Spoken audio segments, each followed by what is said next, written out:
man, it has been a minute since I've heard that music. We're fucking back, people.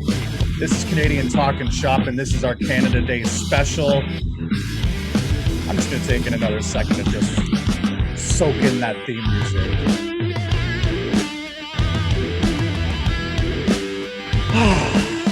It's been a long absence, but I am your host, Stu Francis, and joining me today is the king of the Cheems memes, Mr. Cutlet House Plays himself, Mike Berikoff. What's up, brother? Happy to be here. Happy to be back. Cutlet House Plays in the house. Cutlet House Plays in the house. All right, cut my fucking music. That's awesome. We're playing around with some stuff here, guys. Obviously now we're a video podcast, and we wanted to be able to bring something different to the table than what we were doing before. We have no idea how it's going to turn out. Hopefully it sounds and looks great, but you know what? We'll keep going. We have a level of confidence and an air to us now that is so much different than before. But anyway, we're back, man. Yeah, it's been a little while, almost a month and a half, maybe. I'm horrible with time and weather, if anyone listened to the last episode. Oh, no, dude. No. It's been longer because the last episode was at near like mid-March.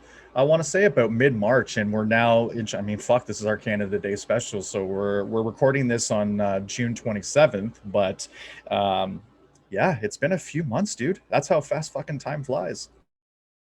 I'm just sleeping on this end of BC. Well, when you're living in fucking paradise, and I know maybe where you are specifically is not in your eyes paradise, but as someone that has frequented, I can't even fucking say that word. Someone that's gone to BC a lot. To me, it's paradise. It's just one of those beautiful places I've ever seen before in my life. And I've been to Ireland and I've been all over the US, but BC is just a beautiful place. So I can understand why you're sleepy, and you got the best weed. Yeah, most definitely. And we're in the middle of a heat wave right now. As we're recording this, it's let's see here. Again, I'm horrible with dates. Like I said, it's June 27th. And it's looking to be about 37, the high point today. So, and that's without humidity. That's a heat wave for us. Oh, I don't know about humidity. Holy man, you hit me with all the hard questions. I got my temperatures here. I got my date here, but I don't have humidity. You can't do that to me. I don't even remember the conversation about weather last time. Clearly you do, because clearly I think you just asked me like what day it was or if it was like raining outside and I didn't know. I just felt like such a dumbass. It's too fucking much. Show your cup too, by the way. What the fuck are you drinking out of? Oh wow. So our audio listeners, it's a picture of Minnie Mouse that just literally rolled out of bed. And or she had a wake and bake. Yeah, absolutely. Yeah, who am I to judge? And then it says mornings aren't pretty. Well, you got that fucking right, that's for sure. Mornings are definitely not pretty, but man, that's funny. So I imagine some people will pop over your mug there. Yeah. Sorry, I'm a little giggly today. I had some good stuff, so Giggly's made me laugh. Giggly's good, man. Giggly's good, but we'll get some housekeeping out of the way, and then we'll get right to it. Obviously, we would ask that if you're listening to this right now, that you would subscribe to our podcast. We're available. I really can't speak English today. We're available on all major podcast platforms, whether that be Google Podcasts, Spotify, Stitcher, TuneIn, but most importantly, Apple Podcasts. And if you're on Apple Podcasts, toss us 5 stars. Give us a review. And if you give us a 5-star review, we'll read out a review each week. Right now, we're on the path of getting to 10 reviews. 10. We're going to start with small goals, but with vague goals, you get vague results, as one of the podcast hosts, Chris Van Fleet, that I listen to a lot, always says, and I highly believe in that. So we're looking to get to 10 comments. give us a comment. Let us know that you're listening. Also tag us, screenshot the podcast. You can tag myself at CTS_pod on most major social media platforms. And you can tag Mike at _Cutlet House_ at Instagram as well. Other than that, that's pretty much it for our housekeeping at the moment. I mean, keep tuned. Eventually, we're going to have some, I know we talked about merch and such before. The website's up and running right now, but we are going to be tinkering with the website more. Some t-shirts are going to be available in the next coming weeks. So stay tuned for more announcements about that. We're going to run a pre-sale for t-shirts. We're going to wait on the hoodies. We're going to wait on the hoodies until probably about fall season. It just doesn't make sense to do that right now. Summertime in most of North America, where the majority of our listeners are. Shout out to all our international people, though, across the pond and over in Australia and such. But at the moment, we're going to hold off on the hoodies. And we're also going to hold off on the Patreon for a little while, too. What we really want to do is we just really want to build ourselves up, and we just want to build our names, and we want to build our own brand. And when we first started this, we really didn't know what we were doing. It was very much a freestyle operation. It was based around having conversations with people, which we still fully intend to do. But who is Stu Francis and who is Mike Berikoff? We want to give you reasons to tune in for us, because we're the hosts of the show, for fuck's sake. So we're really going to focus going forward on building us up, and we're going to have our podcasts episodes based around us, based around conversations that we want to have. We're going to have segments. We're going to have some funny stuff, some serious conversation. But a lot of you seem to be telling me that you like how real this is. And that's something that we want to continue to focus on while building ourselves up. And then we're going to eventually introduce some guests. There's some great episodes that have been recorded that won't be released yet. But once we build ourselves up, then we're going to really pump the Patreon. So just look out for that in the future. But right now, we're just so thankful that people are excited that we're back, that people are listening. We just hit 250 downloads the other day. Never in my wildest dream did I even think 250 people, or we'd have 250 listens, however you want to break it down. It means a lot to me. So thank you. And, you know, you can help out the show by just liking a post or sharing a post or subscribing to our different social medias. So that's all we're looking at right now. We're not asking for any money or anything like that. We just want to have some fun and build it up and give you a reason to spend some of your hard-earned money. So look out for some stuff in the future. And yeah, we're going to get right to it. We're just going to talk about why we've been away, why the show stopped. We only went, 3 episodes. We released 3 episodes, right, Mike? Yeah, 3 episodes. We recorded a few, like you said, that will release later. But yeah, I think it was 3, maybe 4. Yeah, I think we released 3. We definitely recorded a lot, like you said. Yeah, that's because I've edited 4. Yes, you edited 4, because we were supposed to release one, an episode that's actually near and dear to my heart with Susan Weber. We'll release that at some point. I really, really, really want people to hear that. There's a few that I did that I really want people to hear, but at the current moment, it's just, especially because everyone's just like, well, when's Mike going to be involved with the guests, and when are we going to have Mike speaking with guests? And a lot of these interviews are just myself and the person that I was speaking with at the time. So you'll hear those in the end. But anyway, why we've been away. So a few weeks before the release of the 3rd episode, my dog Cooper started to get very, very, very sick. It came literally out of nowhere, but it wasn't shocking because he was 12. And he was a boxer lab. In boxer labs, they tend to have a life expectancy of anywhere between 12 to 15. So, and last year in 2020, Cooper was actually having a lot of different problems. He was having some kidney problems with kidney stones, and he was unable to control his bladder. Had to take him to the vet a few times for that. And then his allergies last year were awful. awful, awful, awful. And we had to keep taking him back to the vet every so often to get shots, and he would sneeze a lot and he just wasn't feeling well. And we honestly thought that that was going to be the end last 2020 summer.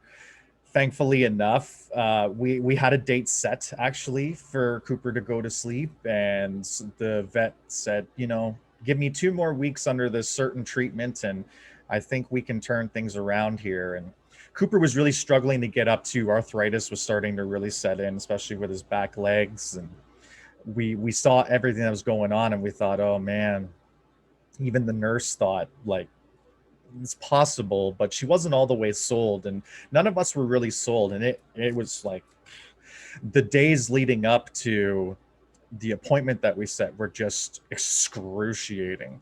But 48 hours before, like I said, the vet reached out and said, hey, listen, I've been really thinking about it. Give me 2 weeks on this new medical plan and we'll go from there. Hella expensive. I said, fuck it. Because if anyone that knows me knows, Cooper's like my son. And Cooper was my son. And I never intend to have human children. I only plan to be a fur dad. That's the extent of any sort of fatherhood that I'll ever experience. And I'm okay with that. And so I did whatever it took for Cooper, and I worked like a madman, and I didn't actually, but like, I lied, cheat, and steal to do whatever it took to make sure that he was healthy. And then sure enough, he came around, and all I wanted was one last Christmas with him and one last, his birthday, my birthday. His birthday's February 2nd, mine's the 5th of March. I was just wanting that one more round, essentially. And we got it. And we had such a great Christmas, and it was amazing. And it was such a gift more than anything else, especially because this Christmas was the first Christmas that I was just with my dad, since I dissolved my relationship with the woman who gave birth to me side of the family and herself. As you notice, I don't refer to her as mother because, quite frankly, she doesn't deserve that title.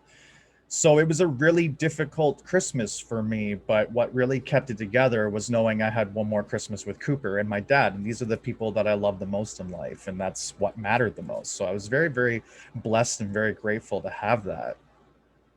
Leading into the new year, we got another birthday. February 2nd came. Cooper was in good health. It was awesome. We had another birthday, and then my birthday hit, and then it all started falling downhill.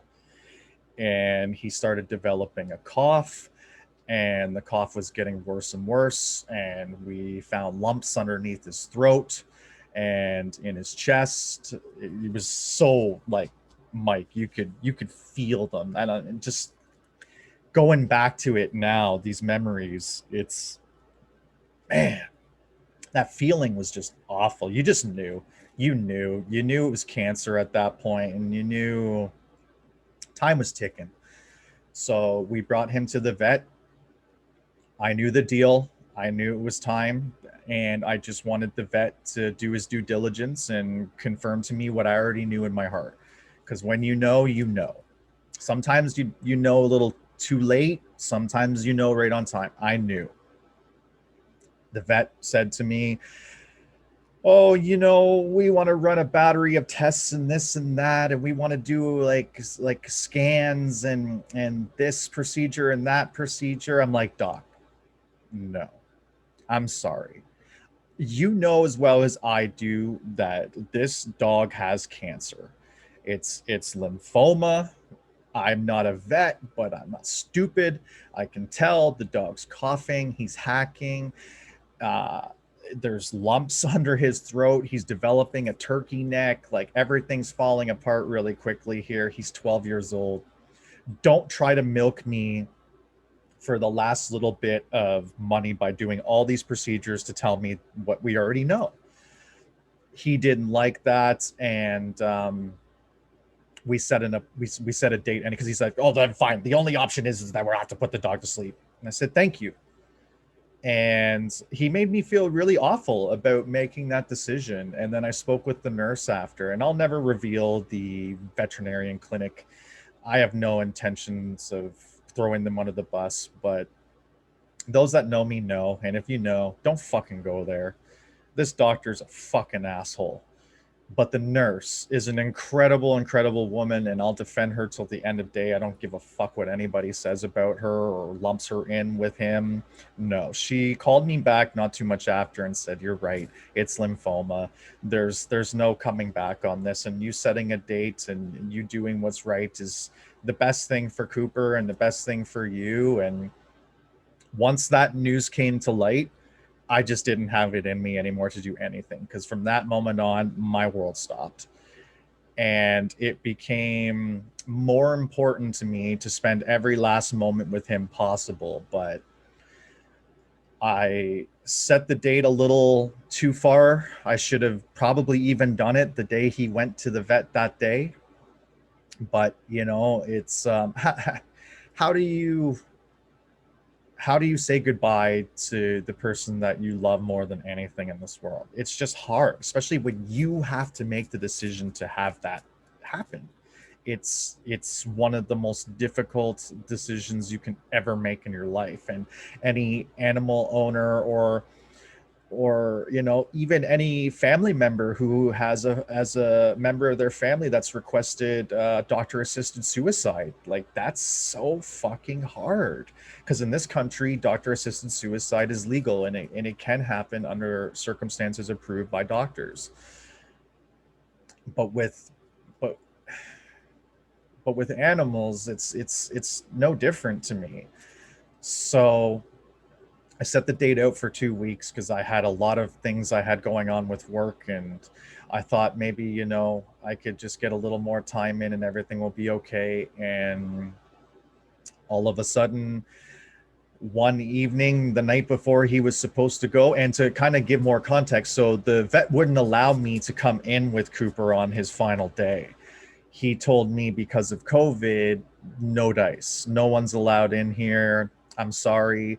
And the idea of passing off Cooper to the vet as if it's a vet visit, but him not coming back out the other side, just, it made things even worse. Because do you want to be there? Do you want to see the life leave the one you love the most? Do you want to have that scarred and embedded into your brain? Or do you want your last memory of your animal to be alive, but taken away by the vet? And then that's all you see. And I really wrestled with it and I spoke to a ton of different people that offered various opinions. Some people were very much on the mindset of, you know what, it is nice to see them alive as your last memory. It's too hard for some people, you know, there's no shame in that. And then there's other people that's just like, no, if you love him, you go in there and you're with him. So the night before Cooper was set to pass away, he told me, no, it was like 11 o'clock at night. I'm gaming, playing Grand Theft Auto with my best friend Alan, and I had the door open to my room because even my dad kind of knew, because dad took the day off the next day, obviously, but he stayed up. It was 11 o'clock and he stayed up, and it was a weekday. And it was actually March 25th, because it was March 26th when Cooper passed. But he stayed up. I stayed up with the door open, like we knew. And all of a sudden, the most awful sounds you could imagine coming from your animal was happening, like his coughing, because he had cough fits, but it would be like a couple coughs, done. Maybe a couple hours would go by, a couple coughs, done. This was like he was choking on his own breath. Like he couldn't breathe whatsoever. Like he was like, I literally thought he was going to die in my arms. Like I've never felt like I'm an anxiety sufferer, and we're going to go through, men's mental health and whatnot, especially because June is Men's Mental Health Month. And we're going to speak about that shortly coming up. But I have never experienced the frightening terror of the anxiety that I was given that night. I just immediately grabbed my phone. My body shook like it never shook before. I had no idea what to do. I'm petting him to try and get him to calm because I think he's panicking too. And he feels that we're panicking. It's just a fucking rigmarole of people panicking. And I was given a number for an after hours clinic to call, and these people would come to your house. I'm calling and calling and calling. No one's fucking answering. Nightmare scenario. We had the backup plan to avoid the nightmare scenario, and they're not fucking answering. And if you know who you are and you're ever listening to this, fuck you, because you're a 24/7 vet and you didn't answer the phone for whatever the reason was. And trust me, I called often enough that you should have answered the damn phone. You're a disgusting human waste for offering a 24/7 service and not being available or not even calling back. You saw 25 missed calls at least, and you didn't even as much as call back. I left you voicemails and text messages. So if you ever hear this, fuck you. Moving on. The panic's continuing. I don't know what to do. So then I started calling emergency vets, emergency clinics in my area, and I was directed to the clinic that I ended up taking Cooper to in Mississauga, and it was all happening so fast. I went back onto the game because I told Alan something's happening. He was still in the game chat. I came back to the game. I said, Alan, can you come and pick me and Cooper up? We need to take him to his final resting spot. And he immediately came through in the van, and we quickly went downstairs, and we all had our family last walk, and Dad was with us. And I feel so bad for my dad because my dad didn't want to go, but his last memory of Cooper is seeing the van drive away. Like, that's tough. Because getting into the whole ride was fucked. I'm sitting there calm as can be, just petting him because Cooper's like excited and at the same time sick. And he doesn't know what's going on, and he's very confused. And leading into going into the shop, especially, like, we get to the vets, and these people were so nice. They were so sweet and so kind, and they let us come in. I even said, I'm like, can I come in? And they kind of looked at me like, that wasn't ever an option for you. Of course you can come in. What the fuck are you talking about? And it was so morbid because it's like, you know, you're about to lose someone that means so much to you, but you're given all these pamphlets and all these things to start picking out his urn and his paw print and all these different things while he's kind of confused and going around your feet and coughing.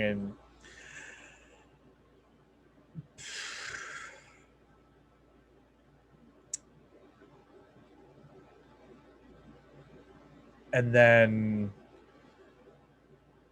to experience the vet giving you as much time as you need to have your final goodbyes. And it's just like, what do you say? Like, what do you do? And you can take as much time as you need, but you don't want to be too selfish with the time either. And then you wonder, did you take enough time? Did you take too little time? And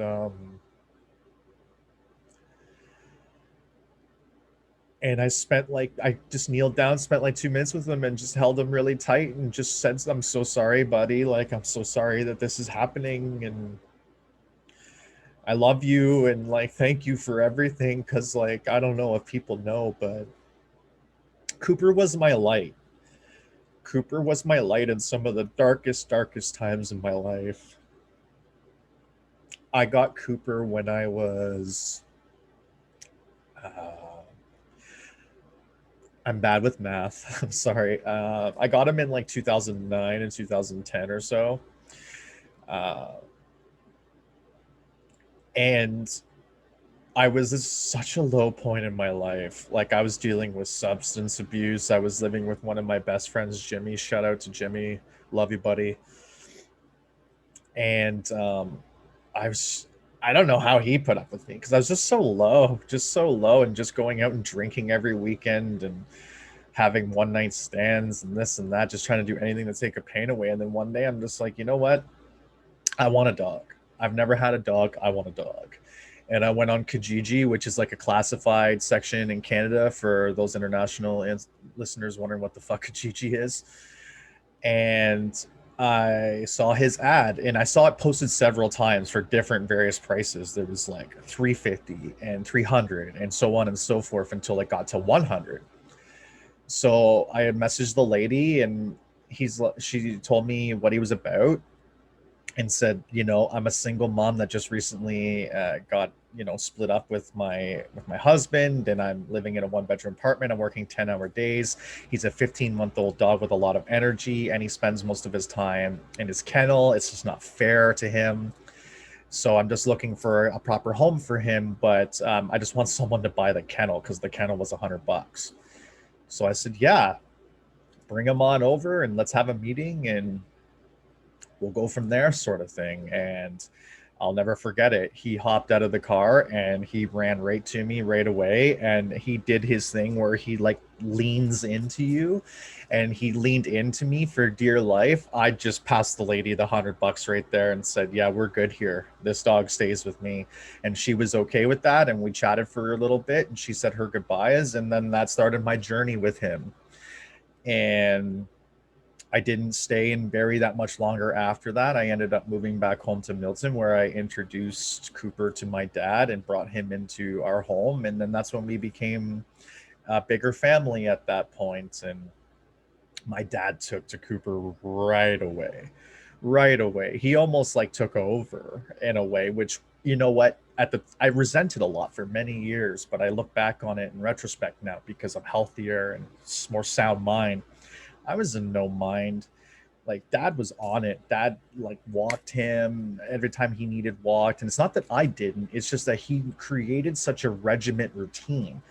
And it was very difficult for me to do any sort of regiment routine. And he really helped out, and he really stepped up, and he really gave Cooper the love that I wasn't really necessarily capable of giving him at that point, because I just was so dead inside.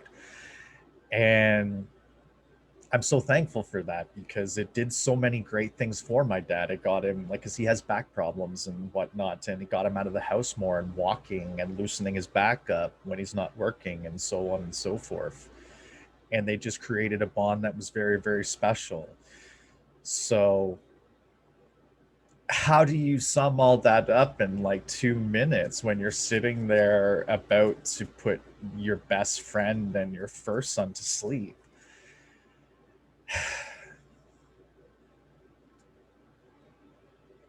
You just don't. So I just did what I could. And like I said, I hugged him, kissed him, told him some things. I called the doctor in, and then they brought him into the back room and they inserted him with the IV. And these are the things that are like the hardest for me to talk about, because after it happened, these were the images that were stuck in my mind the whole time, was like seeing him walk back to me with the IV in his arm. And sorry, excuse me for a second. And just seeing that IV in his arm was so tough. And then they were so sweet, and they brought a blanket and they laid a blanket down,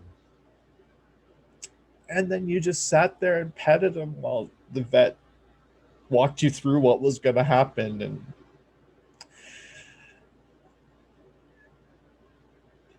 And it's okay. This is good. This is good for me to do. But seeing all that shit go into him, so scarring. Seeing that fucking liquid that's killing my dog, and then like I'm just losing it at this point, like just bawling out of control, petting him, going, it's okay, but because in typical Cooper fashion, he's growling the whole time. He was very unsure about other people and whatnot, but like it's so like, and he was very vocal, and it was so like him, and he's just growling the whole time, and I'm like, it's okay, buddy, it's okay, buddy. And then the growling stopped, and just I wasn't face to face with him. The room didn't really allow it. I was on the side of him, and I was just petting him and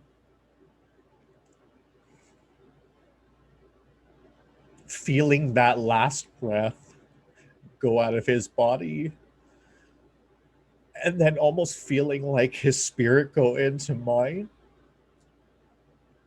Oh man, such a surreal feeling. And I just didn't know what to do at that point. I like some people I know they stick around with their pet after and whatnot, but I leaned in and I kissed him and I told him I loved him again, and I asked the doctor if that was all they needed from me, and they said they did, and then I had to leave. I just had to leave the room. And then I took 2 steps outside and I fell right to my knees and just bawled uncontrollably like fuck. And those images stuck with me for fucking weeks after. And it's only like, it was only as of late where those memories stop, and I was so haunted by it that I was wondering if it was ever going to stop haunting me. And everybody tells you the same story that's gone through this. They're just like, yeah, it'll stop. And I'm thankful it did, because man, I was a shell of myself for weeks. There's no fucking way I could have done this show.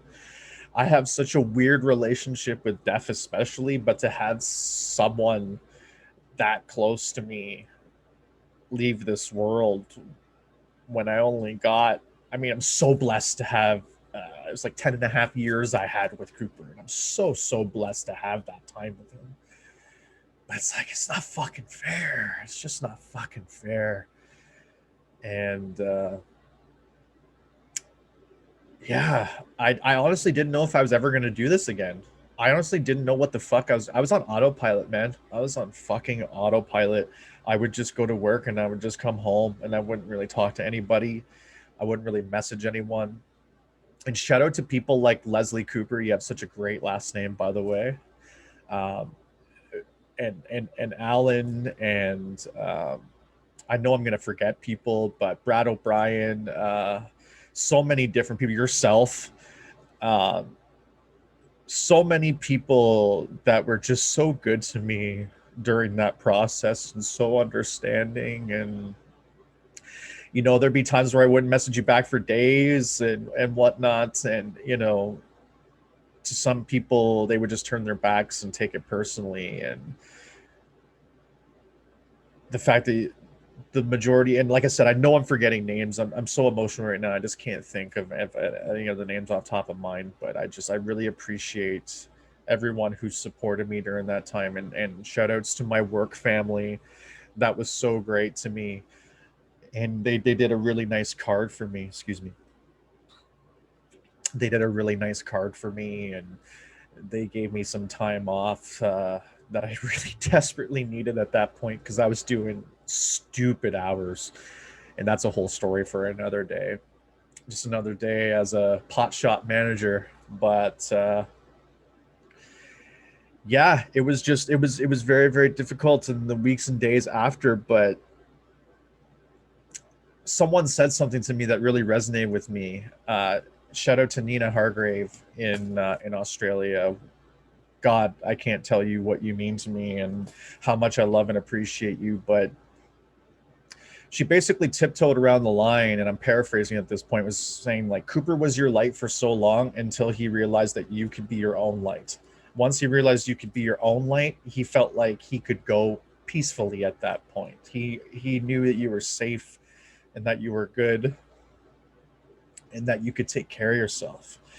Because I want to say like midway through 2020 is when I started really taking care of myself. I had a spiritual awakening in 2019 and kind of like went through like the motions, but it was not until like summer of last year when he needed me and I just stepped up and I just became, I don't know, I just evolved in a different person.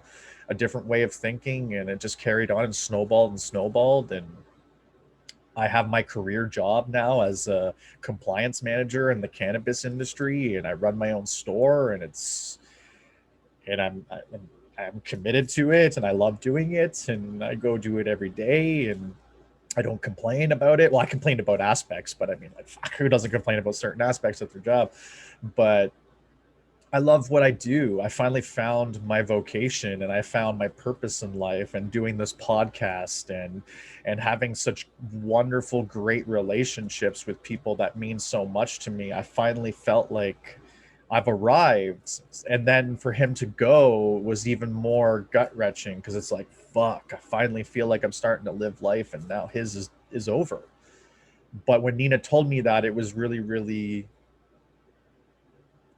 helpful in reminding myself of what our relationship was, and not what it all was, of course, but what it was really centered around, and why the universe paired us together in the first place, and paired my dad and him, and paired all three of us together. So I just took that with me, and then finally I got his ashes back, and I've just really been able to heal, essentially. And I felt the itch to start doing this again. And I don't know, something was just like, you know what, no, we're going to do things totally different. We're going to do things video, we're going to do things you and we're going to just flow, and we're going to have an air of confidence. We're not going to be scared, we're not going to be nervous. It's just going to be whatever it is. And I do it for him. So I dedicate today's episode to the memory of my dog Cooper, and I dedicate every single episode that we do in his name and his honor. I move forward in this life in his name, and to honor him, and to honor myself and all the light work that he did for me. So if you're an animal owner, or, and I don't even like to use the term animal owner, but if you have a best friend who is an animal that you love near and dear, I want you to hold that friend and love that friend, and don't take a single fucking minute for granted. Because I tell you, when I become a fur dad again, my next fur child, things are going to be much different. And I'm not going to take for granted just the everyday. I'm just not. I don't anymore. I don't with anything. I don't with moments with my dad. I spend a lot more time with him. It means more to me. I enjoy doing it. I made sure to do something really special for Father's Day this year, because I don't know if I'm ever going to get another one. You just don't know, because you're not fucking guaranteed tomorrow. So it was important for me to do that. And, you know, we'll get into the whole Stanley Cup playoffs and whatnot, but it's been important to watch every single one of those games with him. I mean, I'm not going to be living here for much longer either. So if I can impart any sort of wisdom on anybody, it's just don't take the time for granted with your loved ones, fur or human. Just don't. It's not worth it. Don't let the mundane everydayness of your life affect that. And if it does affect that, find the reason why and get rid of it. If it's a shitty job that you hate, quit that fucking job and go find another one. If it's a partner that's dragging you down, leave that fucking partner, man. Your life is too short. Your life is too short. And life is a beautiful thing. And if you're just not living it to your fullest and your utmost as much as you possibly can, I would love to say live it to your utmost every day. It's not possible to do it every single day unless you're a fucking gazillionaire. Then hey, all the power to you. But yeah, just don't take the little moments for granted, and just love dearly everyone and anyone that's important to you. And yeah, thanks, Mike, for letting me have that moment to really, that was really helpful for me. I've been looking forward to having this moment, to being able to share this experience and why I haven't been around and whatnot. And, you know, I'd like to give you the floor now to kind of, you know, you can either respond to whatever I was saying, or, you know, you can go into your own story as to why the break was really beneficial for you. Well, I'll start off because it actually reminded me of some of the dogs that I owned, that I had and whatnot. Like my first one, Chevy. Well, I had my first real one was in childhood was Max, and it was when I was living with my dad. And I remember playing with this dog childhood. And one of the things that happened to that one when I ended up moving with my mom, I went to go get my dog back, and my dad was like, "Oh no, I just gave the dog away. It's gone." And I was like, "What? What the fuck? Like, you knew I was coming back to get this dog," and he just gave it up, or said he gave it up, and something happened to the dog. So I remember that was probably my first dealing with like loss of a dog. I had a lot of resentment to my dad for that, for obvious reasons. And then I remember, flash like forward to probably when I was about 17 or 18, same kind of situation, somewhat to when you got your dog. I was drinking a lot, and I was just kind of in a party mode or whatnot. And it was actually my brother's birthday. We were sharing the same house. It was my brother's birthday. The night that I went out, I went out on my own. I didn't go out with him and his group of people. And I was playing pool, and this girl's trying to sell fucking pit bull puppies, and I'm just right wrecked. And I'm like, fuck yeah, I love a pit bull puppy. I don't want a fucking white one though. I want one of those fucking orange ones, you know. And if you fucking cut their fucking ears, I don't fucking want one. You're a horrible person if you did that. But fuck yeah, if you got one like I want one. And she's like, yeah, fucking, you know, get there. And she had white ones too. And this one was just all that, you know, that like golden color kind of fucking thing. And I came up with the name on the spot. Walked it home, right hammered. Like, it's not, I shouldn't have bought a dog. This was on like a moment's fucking whim. This wasn't like a plan. But we get it home, and my brother sees me home, and I'm like, happy birthday, bro, I got myself a dog. And he's like, what the fuck? Like, we don't have fucking pets here or anything, and you got a fucking dog, right? And so, you know, wake up in the morning kind of like, I guess I own a fucking dog now. And taking care of it, you know, start kind of bonding with the dog or whatnot. A couple of years later on, I'm in the same place and different roommates. My brother had moved, and long story short, it went in the backyard. I'm cooking in the kitchen, and it like sniffs some grass and then fucking starts walking and just fucking drops. And I'm like, well, you know, what the fuck? My buddy's outside, like, your dog just dropped, and fucking I had seen it happen, like, out the window. And I go out, he's doing this weird like low breathing thing, and in the end we figured that was probably heartworm. But within like 20 minutes, like, the dog ended up passing away in my arms. I'm like in this like crazy panic. This was before weed was legalized, and I was selling pot, and there was fucking pot all over the table, and I'm in this panic, like, what do you do? Like, I can't call anybody. What the fuck do I do, right? And I go to my neighbors like a fucking dumbass, like asking them if they can call a vet, because I didn't want to call on my phone for something. It was just in pure panic. They can't fucking call anybody. I had no money for a vet. I ended up calling the SPCA, and the SPCA, they picked up the dog because it had passed away. I had nowhere else to put the dog, but it literally died in my fucking arms. Like, that feeling, like you said, the last breath that you feel, that you totally do. And it's like, and then it's just the fucking limp feeling, that horrible limp feeling.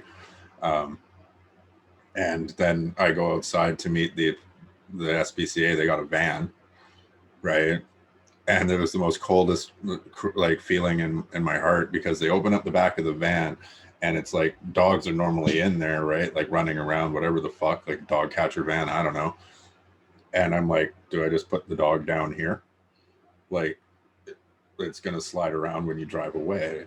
Like, and it was just like literally just that. So I got in the back of the van, and I like put the body down in the fucking corner of the van, instead of like right by where the door is closed, because it was just like on bare fucking metal, right? And it was the most like craziest fucking thing for me. And I was drinking, and of course, what do? I'm like, oh, I'm fucking, let's get a 40 of fucking Southern Comfort, and the nastiest shit going. I don't drink anymore, but like, holy fuck, and that's what I did. And I was just a wastoid, even worse, for like a good couple weeks after that. Sad about my dog dying. I'm never gonna get another fucking dog. I go to one of my friends' places, that like 2-3 weeks later, and I remember seeing these white dogs that this person had that was selling the fucking pit bulls. Well, one of my friend actually got one, And it was in a weird way where he was like, he hated this dog. He was going to go take it to the pound as far as he was going to get fucking put down. It's got a fucking tail and it knocks everything off the table. It's a fucking big pain in the ass. And just like all about this, I have dog food and I have shit at my house because I just had a fucking dog, right? And I'm like, fuck, I don't really want a dog, but like I see what's going on here. One of my roommates decides to take the dog, and he ends up where he's basically the same as I was with Chevy. He can't really take care of the dog. Fucking, I end up taking care of the dog. He moves. I'm like, I'll take care of your dog for a little bit, but you know, you got to take your dog. Like, I don't really want this at that time. And it just ended up where he wasn't like buying dog food. He wasn't coming to see his fucking dog.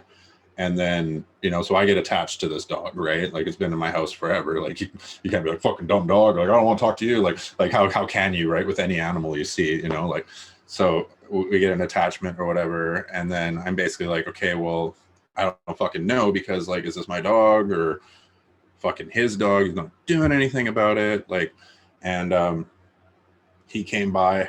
I was having like a little shindig with some of my friends, party, and he comes by. He's like, "Oh, I want to take the dog. I got an apartment. You know, I want to take the dog for the night." And I was like, "Well, fuck, it's your dog, right? Fucking go." And I was fucking hurt so bad, like, because I was like, "Holy fuck!" Like, I didn't realize like I've actually got an attachment to this dog. It's been here so long, and my friends are there, and they're just like, "Holy fuck, dude!" Like, he like that. The roommate's a piece of shit. He's not taking care of his fucking dog. He's just leaving all his responsibilities on you. And there was an instant where he had struck a dog or something, which I won't bring up details. So there was that underlying issue with it as well. Like, when he was watching the dog, he had struck the dog in a pretty bad manner. Okay, so there was that, and so I had that in my head, like, oh, are you gonna fucking do that again? Like, you get angry, are you gonna do this, you know? And he brought the dog back. My friends, I'm not gonna name the names, but it's 3 of my friends outside. They're like, look, you're not doing this to Mike no more. This is his fucking dog. This isn't your dog. This is his fucking dog. You're gonna fuck off and leave him alone when it comes to this shit. And he was pissed off about it, but like, holy fuck, for like, as like friends standing up to me in that moment, that was amazing for me. Like, because I couldn't do it myself, because I thought of it as it was his dog. Like, who the fuck am I, like, kind of thing. But and then since then, I had that dog for Tango. I had for about 13 years. So like, things where it was like, oh, I want to go to this party and fucking hang out and get into shit or whatever. I couldn't. I had a dog. And I couldn't leave it at home because Tango would fuck up shit. I didn't want to leave her in a kennel. So, and she'd take these things I call defiant shits. I don't know if anyone's got dogs that do this. Maybe leave your dog inside and they'll go shit on something really important to yours, or go piss on something important to yours. So she'd do things like that. But yeah, she kept me out of a lot of trouble. And she was a really good friend of mine. Like, you know, that relationship. And it was before I had kids. I have five children now. So Tango was around right when I had my first son. And then when I had my first daughter, I believe she was around a little bit for that. But yeah, it was just this transition. And I'm going to get a dog again. But I, you know, in time, like I call it, I want to be prepared more. And then the other dog that I had in between all of this, because Tango had puppies, and I ended up having one of these puppies that was sold. And there's a 6-week mark with dogs. You're supposed to not take a puppy until after 6 to 8 weeks. This guy was persistent on taking this dog early, and convinced my significant other at the time to take this dog early. I'm just dead against it. I don't want this to happen because of everything with the research. It takes the dog at 4 weeks. The dog's got pit bull in it, everything. Gets the dog spike collar. It's all about, you know, this dog's got to, you know, this dog like mean fucking shit. And the dog just ends up being like aggressive. Lo and behold, a few months later, he can't take care of it. And he's looking at us to fucking give it back or like watch the dog. And I'm like, I can't do this. Like, at that time I had Tango, my dog Whiskey, and then this dog named Bender. And I had to take that dog to the SPCA at the end of the day. And when you were talking about some of your stuff, like when you mentioned how at the first time you had to like leave your dog, like they take the dog inside and you wouldn't go. As soon as you said that, I was like, holy fuck, I remember that happening to me in like a different way. But with him, it was like, I didn't want to say it was my dog because it looked like I, made this dog vicious, and that was like a fucking thing. So I straight up, I was like, oh no, I found this dog, you know what I mean? And so I had to play along with that bullshit. So they're kind of like, well, why are you so attached to this dog? And as it's leaving, it's just fucking crying, man, crying so much. And I'm like, oh God. And it's a vicious breed. And, it's been fucking kind of encouraged to be this way. Like that dog's not going to fucking make it. About a year or a year and a half later, I'm looking in the paper and the dog got sponsored by Sears. It was one of these things where they go in and they take these dogs that are a little troubled and they try to fucking turn them around and make them good. The dog ended up like on some fucking farm or something. Amazing life. And I was like, that's great. That's fucking great. Like that whole thing was like kind of a little better for me because I felt like such a piece of shit. It was like, oh, this isn't my dog. I just found it. And it's like, it was my Tango's kid, right? Like she had so many puppies and shit. But yeah, dogs are amazing and just they hit you hard, man. They're like people, and they're our friends and family, all in one, right? Cats I could have a second thought about. Don't even get me fucking started on cats. But here's the thing about cats though. The cats is a hit and miss with me, and we can get into that a whole other time, to be honest with you. Some cats are like, I met a cat recently that was like a dog and even played fetch and everything. Absolutely fell in love with this cat. But I'm so allergic to cats. I just had an allergy test not too long ago, and I've always known I'm allergic to cats. But one of the biggest, most egregious spots on my arm for the allergy test was cats. So I'll never own a cat, even though I'm on all sorts of allergy medication that I have to take year long. But yeah, no. And thankfully enough, dog did not pop up. But you're right, dogs are amazing. And thank you for sharing those stories, especially the fact that, man, how heartbreaking that must have been for you to have to take in, like you said, almost like your grandchild in a way, like your fur child's kid, and you have to claim it's not yours and whatnot. And it sucks that you were at that stage of life. But 2 points on that. One, super happy things turned around for the dog, and how incredible is that? You get to read the paper. It must make you feel really special and really great. The fact that it's just like, man, I actually did some service to this dog, because I mean, the way it was handled with your ex and allowing this puppy to be given out so early, and the encouragement on, if you're that type of person that you like dogs for the sake of fighting and making them mean and making yourself feel tough, you're an insecure, minuscule little prick. That's it. At the end of the day, you just need some confidence in yourself. Don't project your shit onto animals, okay? It's not even cool to project your shit on other humans, especially non-animals, because I love animals way more than humans. Way more.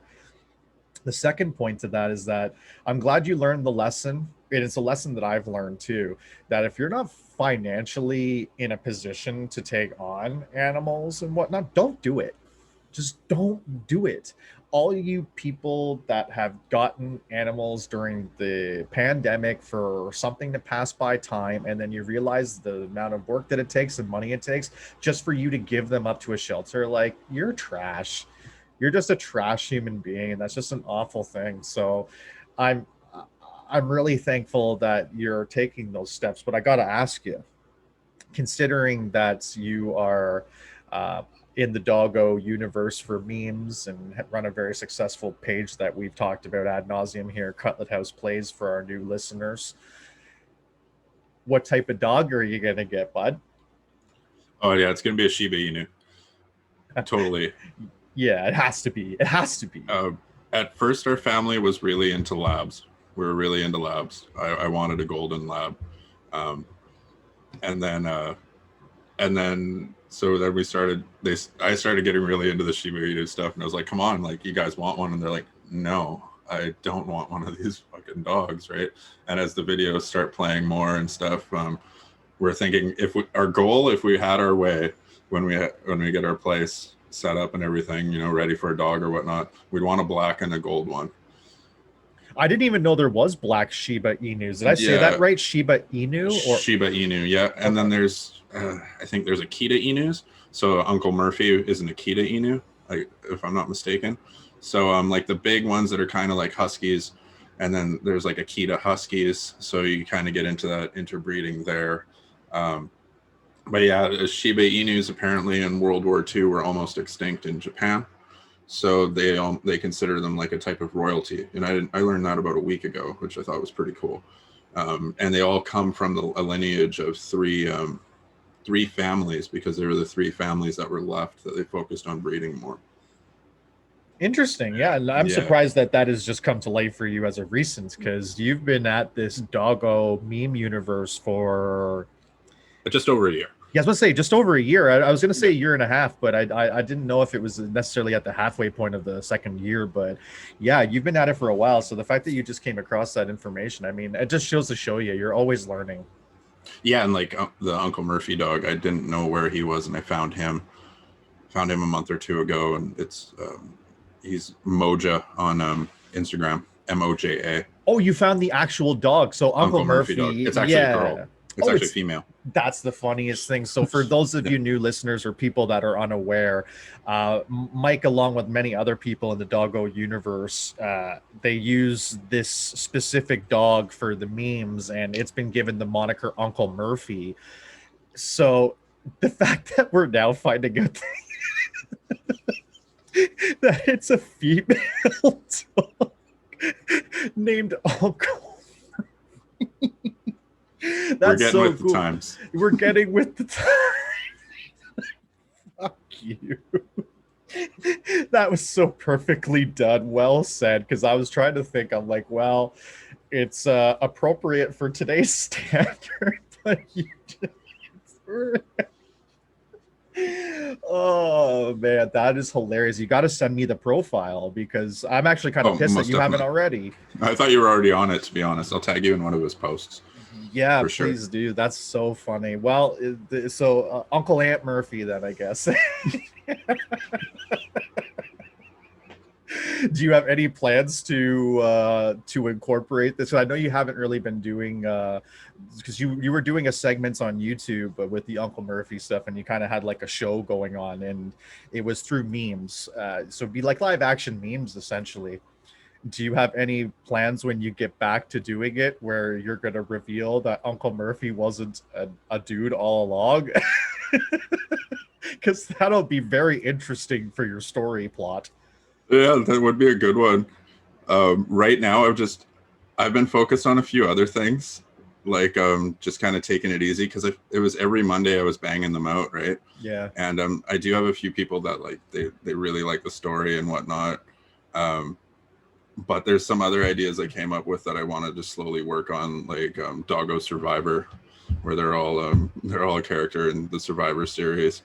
Murphy going to Korea, that was one that I started working on. So I do like the Murphy Matters one, but it was like I was stuck in a plot line that I had a plot line going that I couldn't stick to, if that makes any sense. So there was so many different holes in it. And then there's some people that are like, is this canon or whatever, so to say?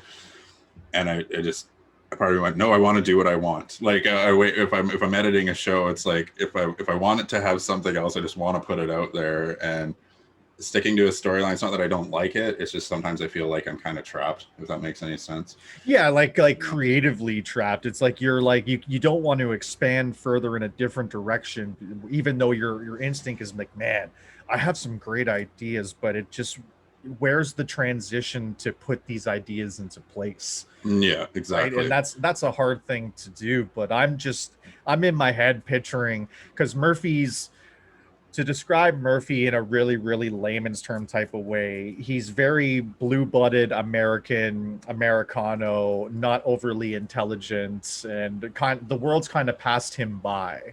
Mm-hmm. So to have a doctor come up to Murphy and explain to Murphy that indeed you are not a male, you are a woman, and just the shock and like, what are you talking about? I think there's a lot there for you to work off of in a way that hopefully wouldn't, fuck, everyone gets offended on everything nowadays. Who gives a shit? No kidding. But so let's talk about, I was mentioning earlier about men's mental health and whatnot. I know when I took the break, why I needed the break, but did you Did you need the break as well to kind of just Oh, like tune into your own mental health? Because I know you've had a lot going on. oh yeah, most definitely. Like I said, I was locked into the every Monday kind of cycle. And as soon as we had taken that break, I did my last episode, and I was kind of just like, no, I'm just going to do my own thing. So I was able to walk away from social media. Um, I went on a little bit of a vacation, which was interesting. Um, and you know, kind of when I was out, I kind of learned some things when and I get back, just kind of refocus and regroup on what I'm trying to do. Housing in where I'm at is a real big issue on the coast. Anyone over here knows it. Rent's just skyrocketing like crazy, and houses are getting sold for a lot of money. So trying to find a rental is is a struggle. So that's one that I was able to grind the pavement a little bit during that break, but I'm still coming up with not many leads, no leads to be honest. Um, but the break was good because, like I said, I've got kids in school too, so there's that. You focus more on the school and stuff and everything with all of that stuff. So the break was good. It was needed, and I was able to just kind of. It's not that I turned off Murphy altogether, like I'll go back to it, but it was nice being able to take a break from that and focus on some other things because I do enjoy doing music and other stuff than just memes. I'm human, I guess. So yeah, Well, the yeah, break was good. you're a man of many interests. I totally understand that, and I see it as it was needed for both of us. And going back to the men's mental health thing, one of the things that I really, really want to do on this show, and I really, really want to focus on, is mental health in general, but specifically men's mental health, because as you know, as a male, especially with mental health issues and whatnot, the stigmas around that and the things that you feel and whatnot. So I'm just going to take a few minutes to like kind of dive deeper into what I suffer from and what that has impacted on my life and whatnot. I have attention deficit hyper disorder, ADHD. Everyone's heard of ADHD, ADD, especially for our generations where we're in our mid to I think almost late 30s for you, sucker. but we when we were coming up as kids, it's when ADD started getting first really diagnosed, and every fucking kid had ADD, every single fucking kid. But you don't really know, or you didn't at least really know what that really entailed. They're just like, here's Ritalin, and for a lot of kids it zombied them out. It was a medication that just took them from, because you're hyper and you're just all over the place, and you're like 5 lines of cocaine and 3 monster energy drinks and all in one just on a regular day. And then to go from up high like that to taking a medication to drop you so low to the point where you're just talking really slow, and it was a really awful transition for a lot of kids. I thankfully was never placed on medication, but I was diagnosed with ADHD at 12 years old because, I was a wild kid in school and they wanted to know why. And they looked into it and saw that it was that. They wanted me on a medication. Thankfully, my parents said no. We don't know enough about it and we don't want to put them on it. And what people and what I come to learn later in life don't realize is that with attention deficit hyper disorder comes anxiety and depression. Everybody talks about anxiety and depression and whatnot, and everybody suffers from some variant level or degrees of anxiety on a regular day to day.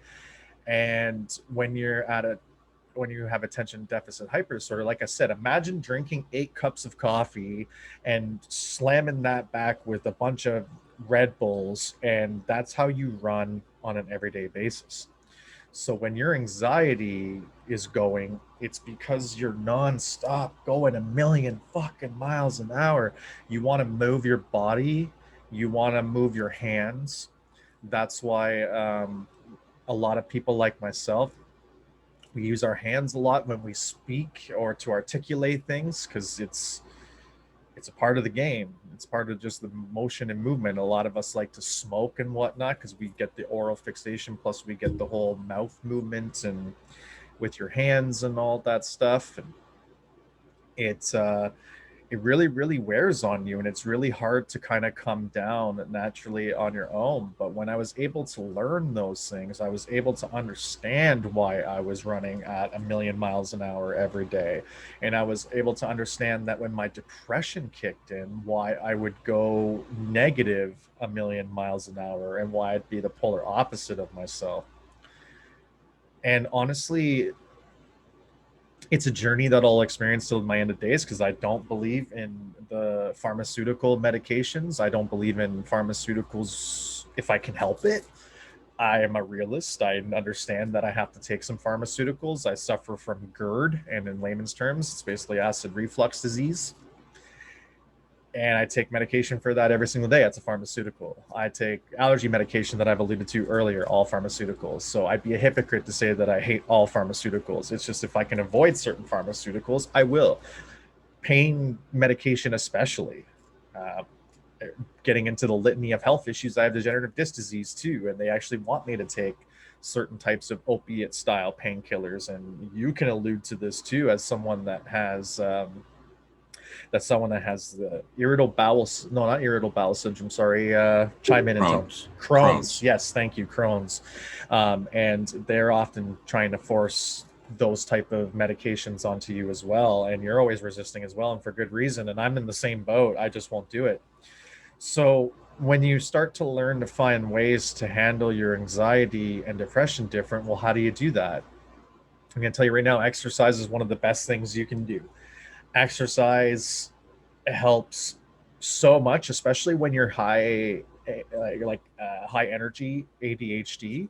It really allows you to exert your energy. I encourage anyone that's attention hyper deficit to burn that energy any way you possibly can and start early. I actually am going to start incorporating running in the mornings again, because between that and meditation is so important to my regimen.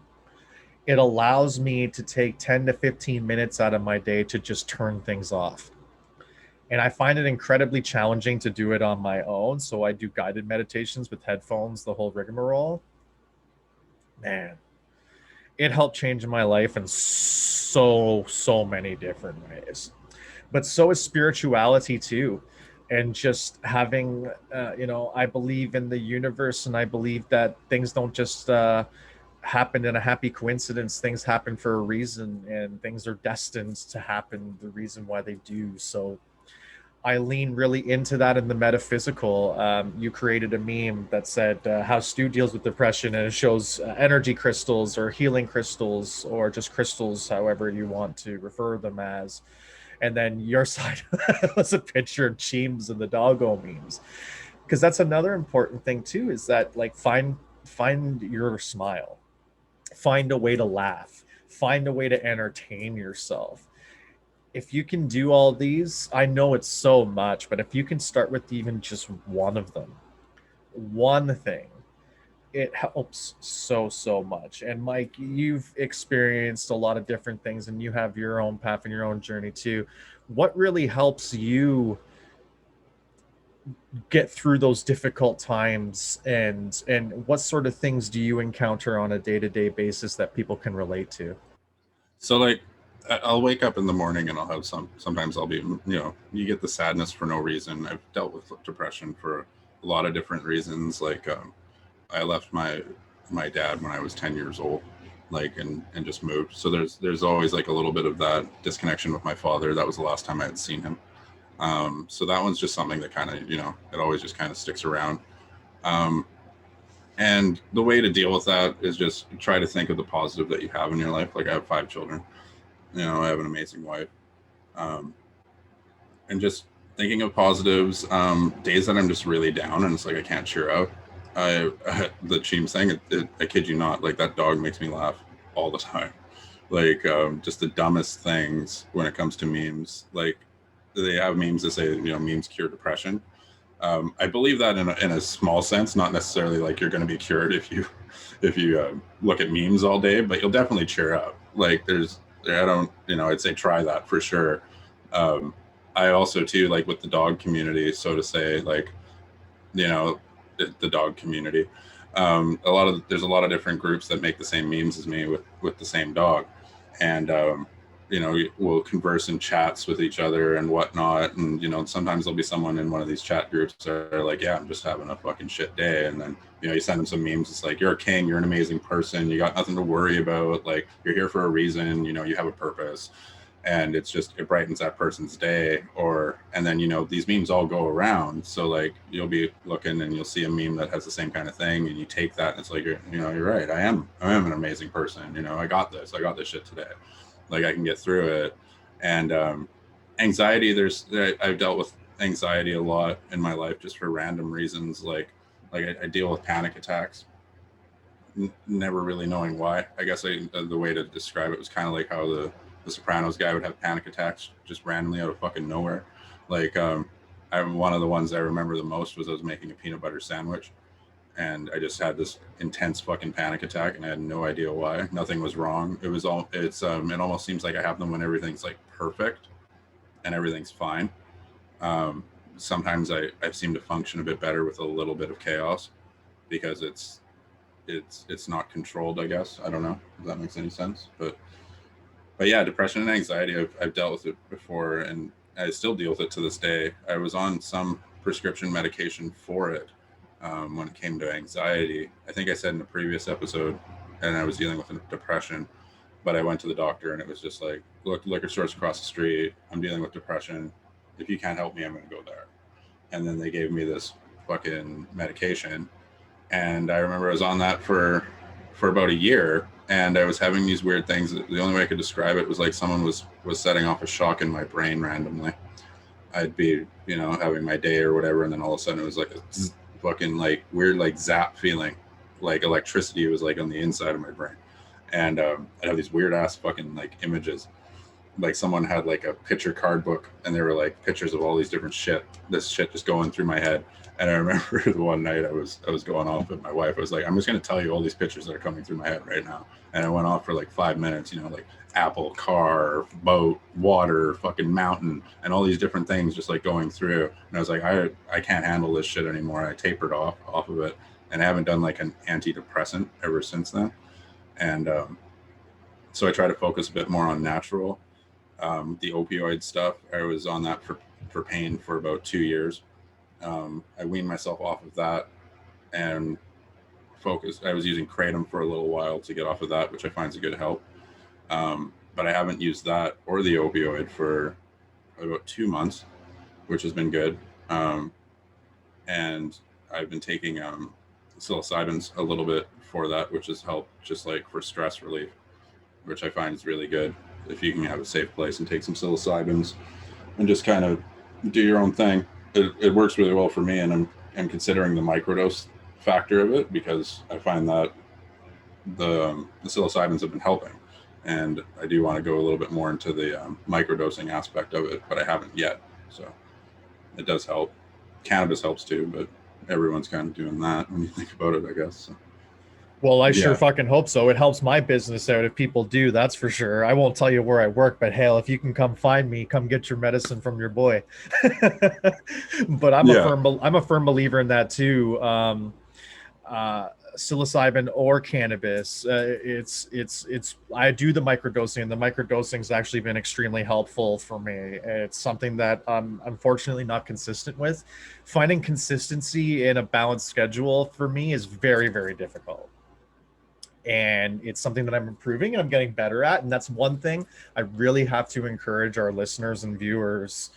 If you're going through a journey, be very, very kind to yourself and be very gentle with yourself and look for the positives. Look for the things that you have done. Don't focus on the fact that you quote unquote gave up or it didn't work out or whatever have you. Think of the good things. As an example, if you start microdosing and you miss a dose one day and then you just don't take it again for a little while and then you realize, hey, I haven't taken this for a while. Don't beat yourself up for the fact that you didn't stay on a schedule. Focus on the fact that you started, you tried, it didn't stick. Try again, try again, try again. Smoking is one of the biggest examples I can give. I smoked cigarettes for 20 years. I started when I was 11. I quit when I was 31. I can't tell you the amount of times that I quit, but I'm 34 now and I'm 3 years in on quitting and I have no urge. I'll never go back. I mean, you can never say never. There's a few instances that I've drawn up in life that if I was told that I had some sort of terminal cancer or something like that, the first thing I'd do is go buy a pack of smokes. I do it. I don't smoke because it's good for my health, and because with stomach issues and anxiety and stuff like that, nicotine is just a stimulant that you just don't need in your life.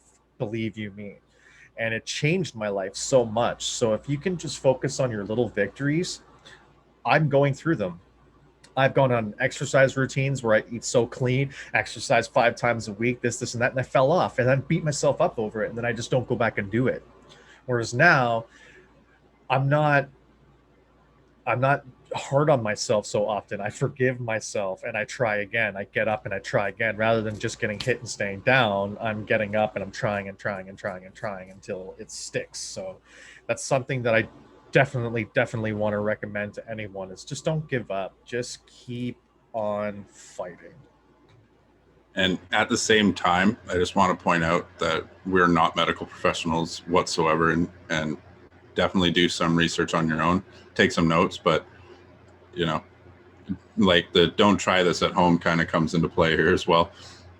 I out of personal experience, you don't want to be the guy driving the boat and handing out all the stuff, and at the same time, I don't want to be there listening to advice without doing research, if that makes any sense. So no, that's a very valid point, and I'm glad you brought that up because yes, we are not medical professionals. We are speaking solely from personal experiences where we've done research and trial and error, and we recommend that you would do the exact same thing. You want to do your trial and error, you want to do your research, you want to figure out what works for you. We're not even saying necessarily for like, you know, things like kratom and so on and so forth. It's just, you know, if you're having difficulties and you're struggling to find a way around it, if you look into the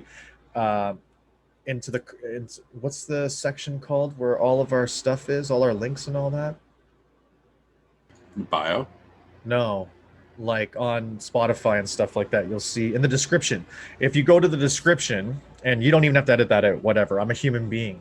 Guess what? We're not perfect, but this is what you guys like about us. So if you go into the description portion of, you know, wherever you're listening to this, we will have a link on there for a telephone line that you can reach. You know, it's something, anything. Talk to a friend, talk to a neighbor. You know, communication is my final point. Is communication is so big. If you can find that one person that you trust, that you can convey a message to, that you can trust, do it.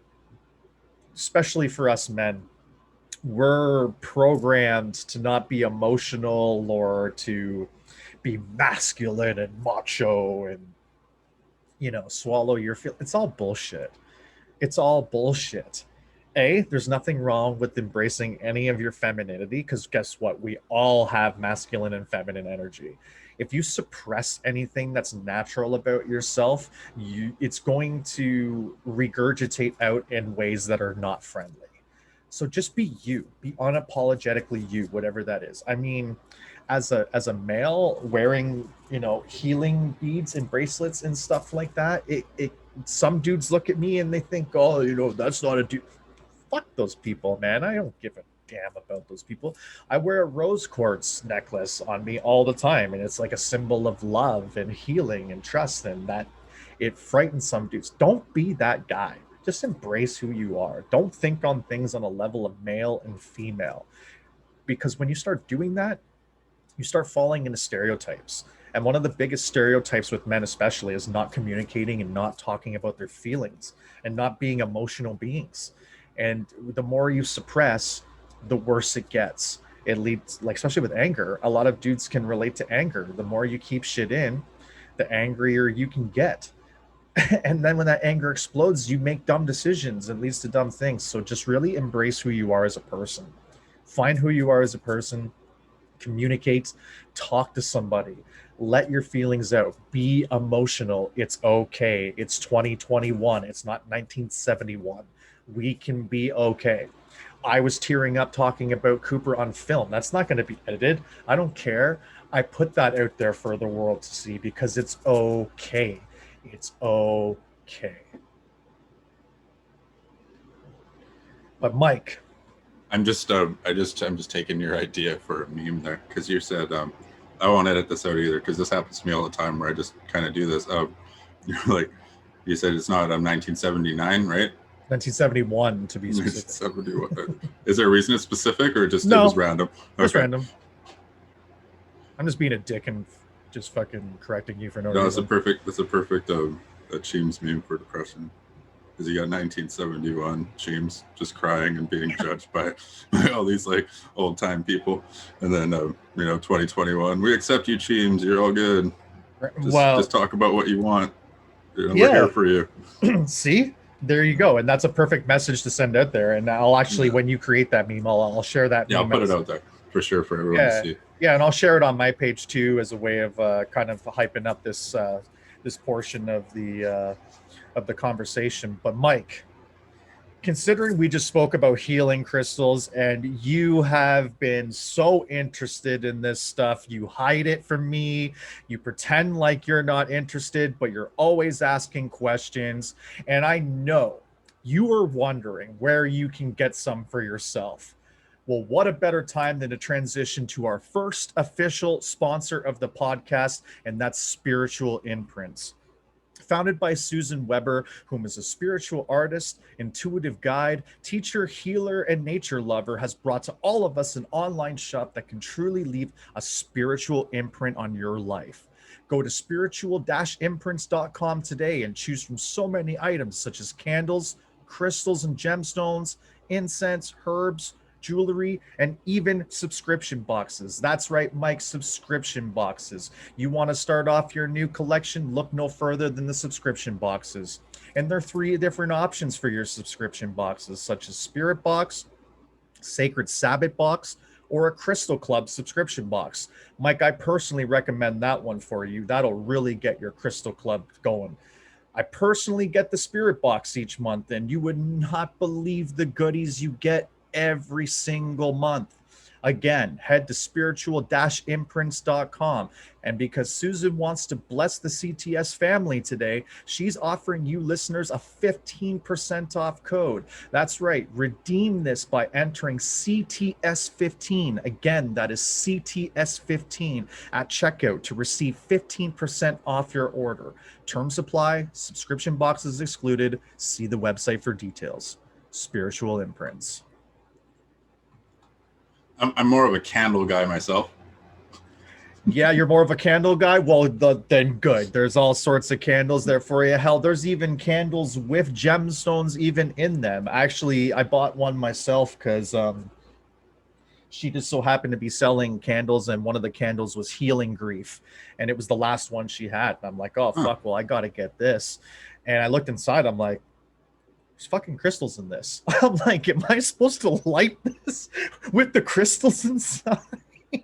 Such a noob. and she's like, yeah, you can if you want, but anyhow, yes.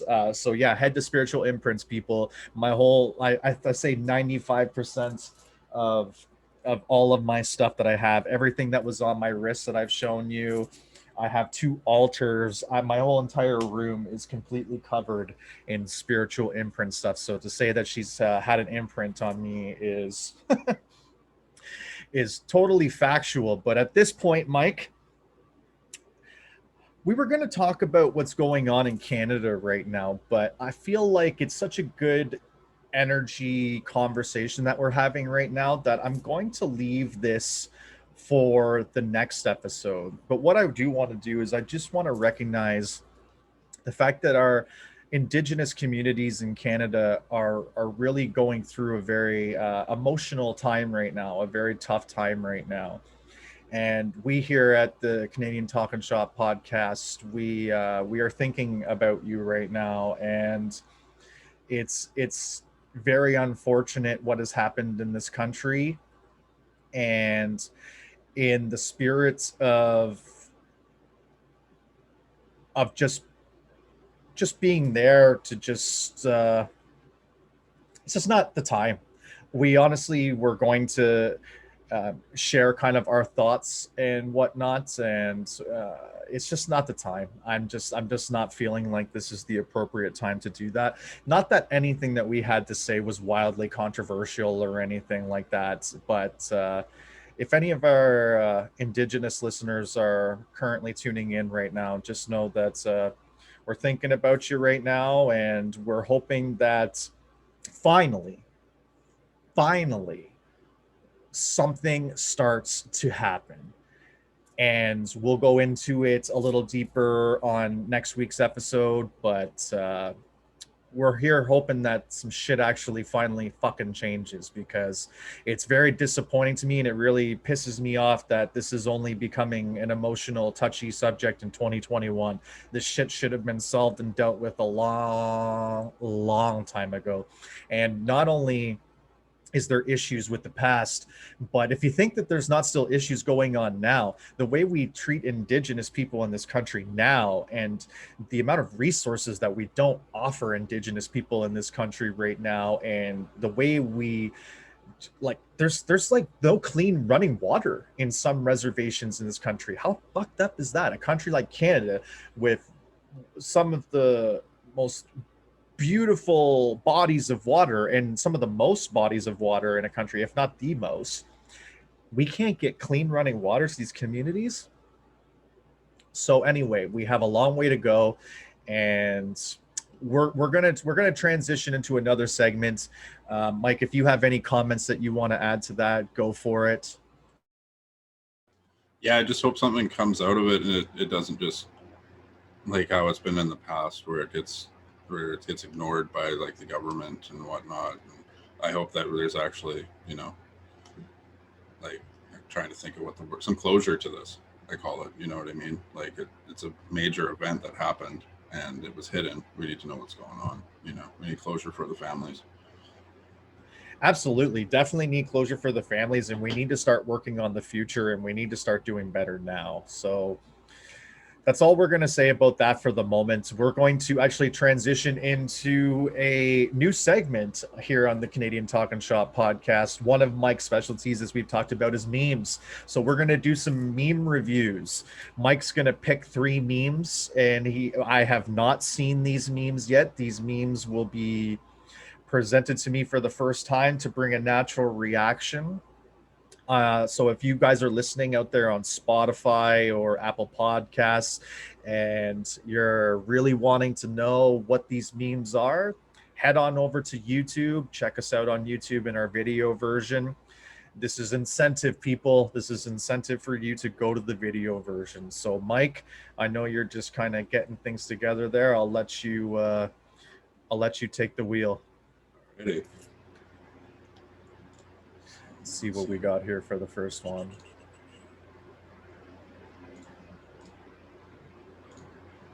Oh, here we go. And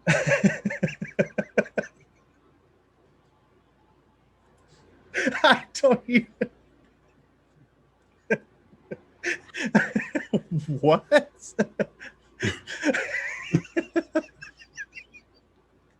So what we got here is we got Godzilla fighting King Kong, and then above Godzilla it says 99 in English, so it's how in English says 99, and then 990 Arabic, which is Arabic. Arabic.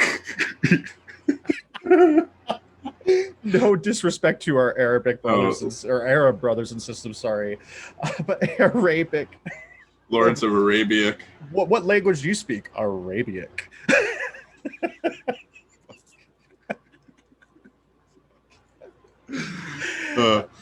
Carry on. Okay, so yeah, and then right underneath you got Cheems with a bat, and it says it's chasing King Kong and Godzilla, and it says 4, 20, 10, 9 French. So explain to me what the fuck. So are you implying that when people speak Arabic, they'll say 99 backwards, and when the French say it, they just add in random numbers? In French, they the way that they say their, so like if you look it up on, there's a few YouTube videos where like they get to 112 and it'll be like 110, 1, 2 in French. So like how we count like 1, 2, 3, 4, 5, 6, 7, 8, 9, 10, 11. They get up into the increments, and it's like they don't have hundreds, so they just use the small increments. I thought you might have heard of this because you're on that side of Canada, but yeah, just look up French counting on YouTube, anybody that's listening, and you'll catch that gist, because I didn't know it until I seen those YouTube videos, and it was like their counting is very complicated compared to ours. Like ours is very simple. Like when they get 99, it's something like they're adding in between. They're doing adding and stuff when they're just saying a basic number. Oh, okay. Because I understand whenever you're writing in Arabic, you actually write. Well, to them it would be normal, but if you're comparing it to how we write, it's in the opposite direction. So I understood that. I just didn't understand the French bit, and it's kind of disappointing because my love for Quebecois culture, especially, but I still laughed regardless because I just didn't understand. But every time I see fucking Cheems's face, it's good enough. So on to the next one, I say. Oh, just 1 sec. I'm gonna look up the. Just make sure that it's right here. Yeah, so it would be 99. That's what it would be. Oh, okay. 99. 99. For 99. I should have on these nerf. I just love how Google said just the nerf. Sounds like narf, like fucking Pinky from Pinky in the Brain.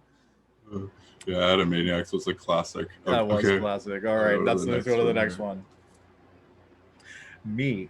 Tell me I'm pretty. My husband. Pretty fucking annoying. That's what you are.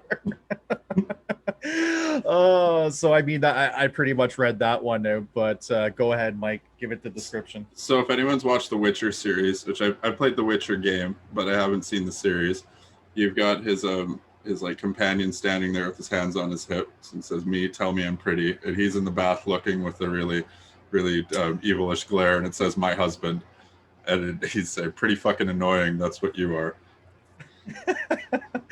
I bet you a lot of our married listeners and viewers will appreciate that one. Yeah, it's a good one. Definitely go look it up. That is a good one. All right, let's go to the next one. Okay, so mobile games in 2012 to 2014, you got Minecraft and the Clash of Clans. We are made with lots of effort and development, and most results are a huge success with many players. Mobile games now, I don't even know what those pictures are.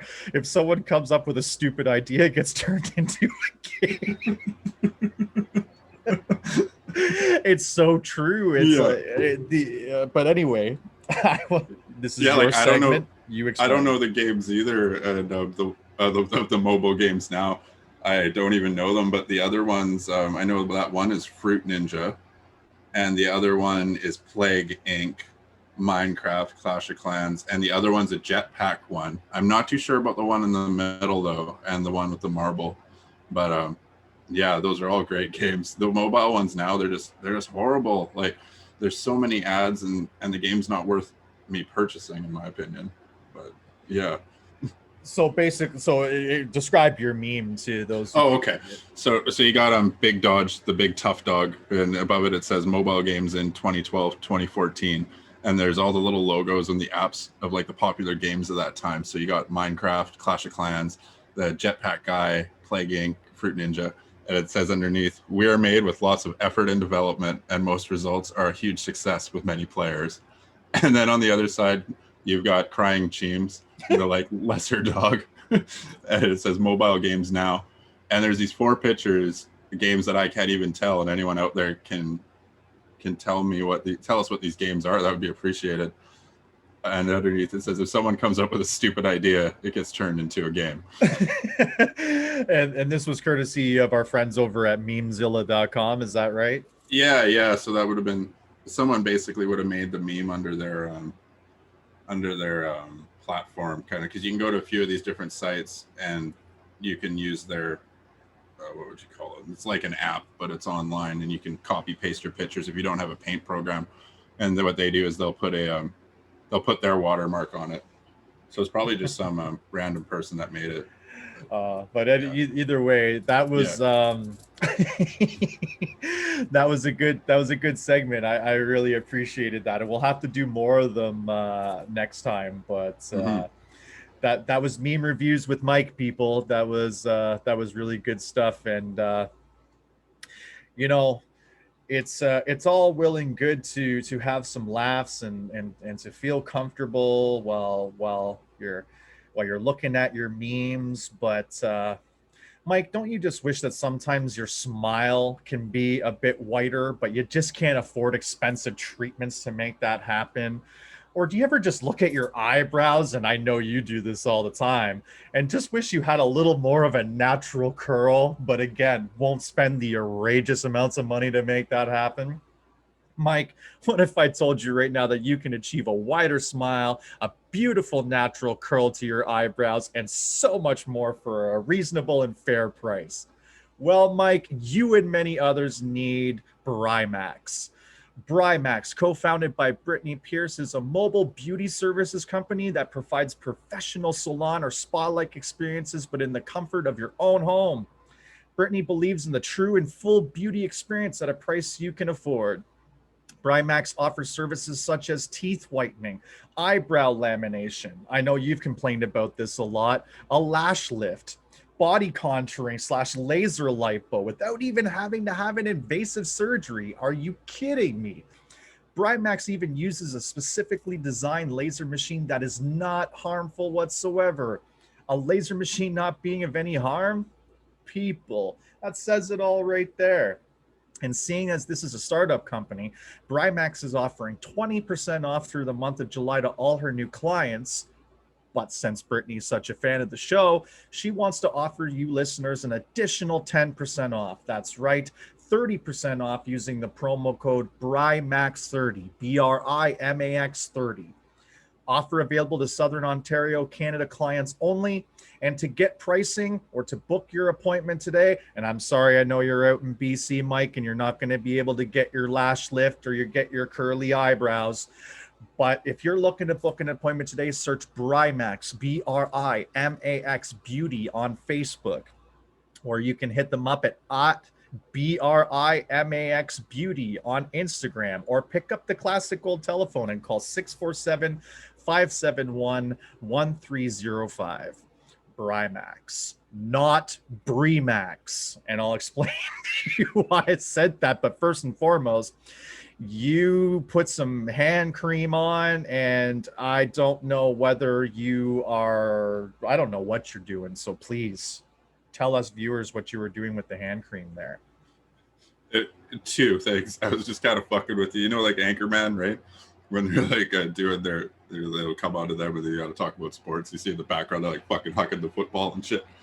Right? To make the guy laugh or whatever. You're trying to break me. So there was a bit of that behind it, but yeah, my hands get really dry. So okay. Yeah. I'm like, is he about to, like, did he get really excited about the idea of like lash contouring? Like, I understand that you're really excited to get that done, but I mean, brother, you're in BC. There you go, exposing my suppressed feelings again. I know you were trying to make me break too. I'm like, I won't break you, fucking asshole. Good luck. And now it's going to be a game for you.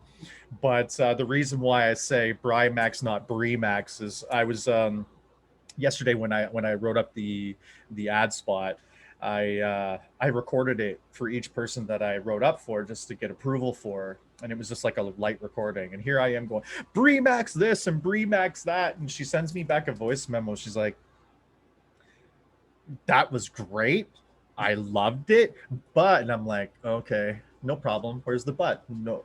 And she's like, it's Brimax, not Brimax. And I'm just like, oh, okay, well, that's fucking helpful. And she's like, I was wondering how many people were going to get confused by that. So listeners, it's Brimax, like Brian, not Brie as in Brianna.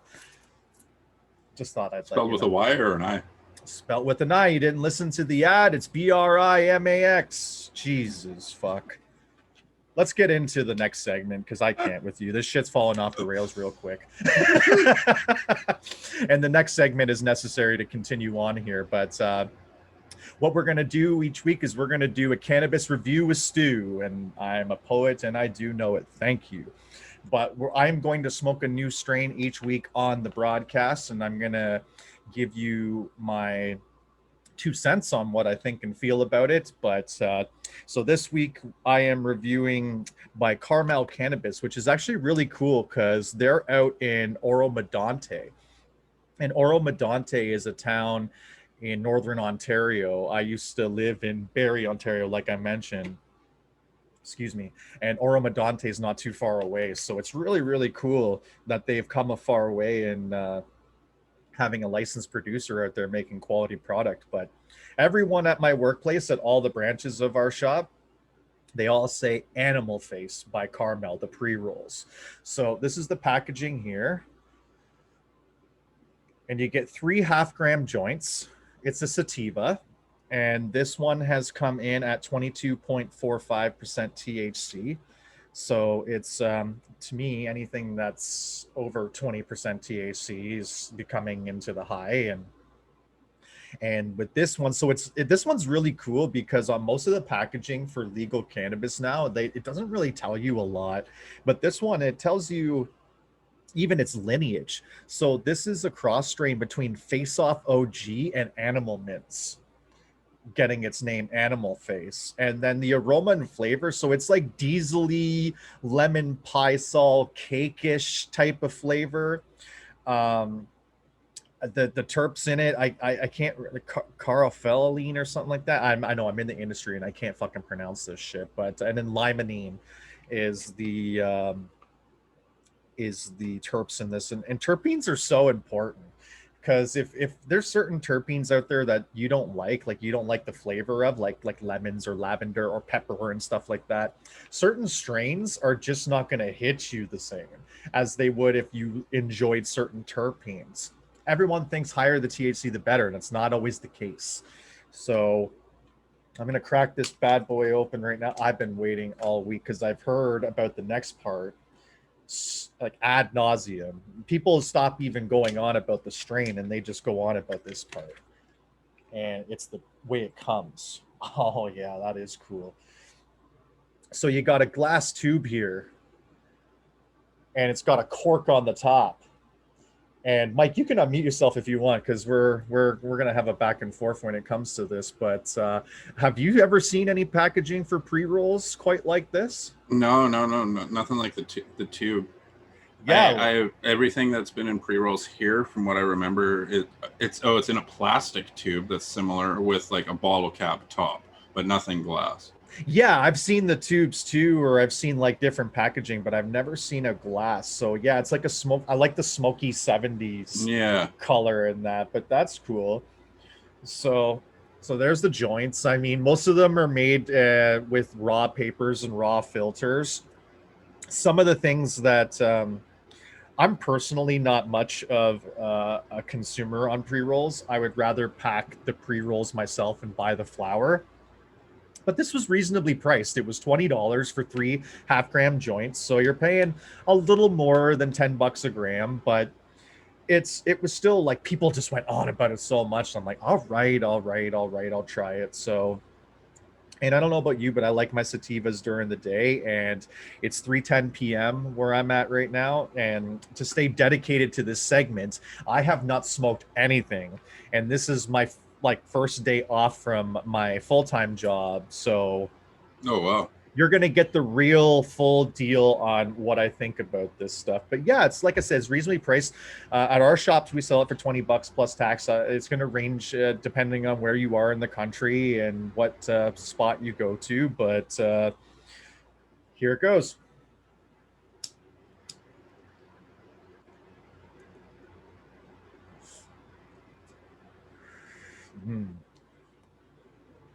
Yes, very diesel-y. It's definitely got that diesel flavor to it, where it's with like real lemony undertones. So I'm glad that it's kind of funny how they put in the packaging diesel, lemon, and then cake in terms of flavor, because that's In terms of how it delivers, I find it's predominantly diesel flavor Nice. with that lemon undertones and that little bit of cake. But that's it's a nice smoke. It's smooth too, very, very smooth.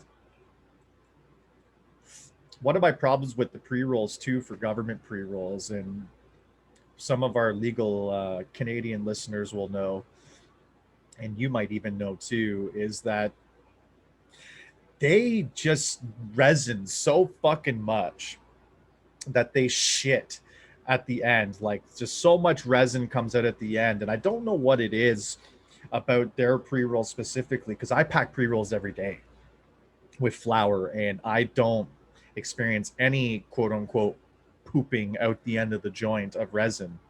Wow. But these pre-rolls that I buy legally or whatnot, they tend to do that often, and sometimes they don't burn right. Sometimes they burn really, really, really awful, and they're hard to light and they fall out. But so far so good. It's smoking really well. It's not canoeing where one side is burning and the other side is not, for those wondering what that term means. I'm impressed so far. I'm very much excited for the high portion, because this is all well and good, but how is it going to make me feel? So while I'm smoking on this and enjoying this, Mike, it's a perfect time to talk about essence of spice. And I mean, you smoke some weed, you got some munchies. So we're about to spice things up a bit here.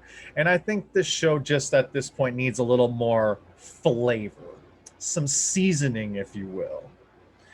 Or maybe I'm just really hungry because I'm smoking this joint, but also because I'm thinking about delicious meals one can have at home using Essence of Spice products by Epicure.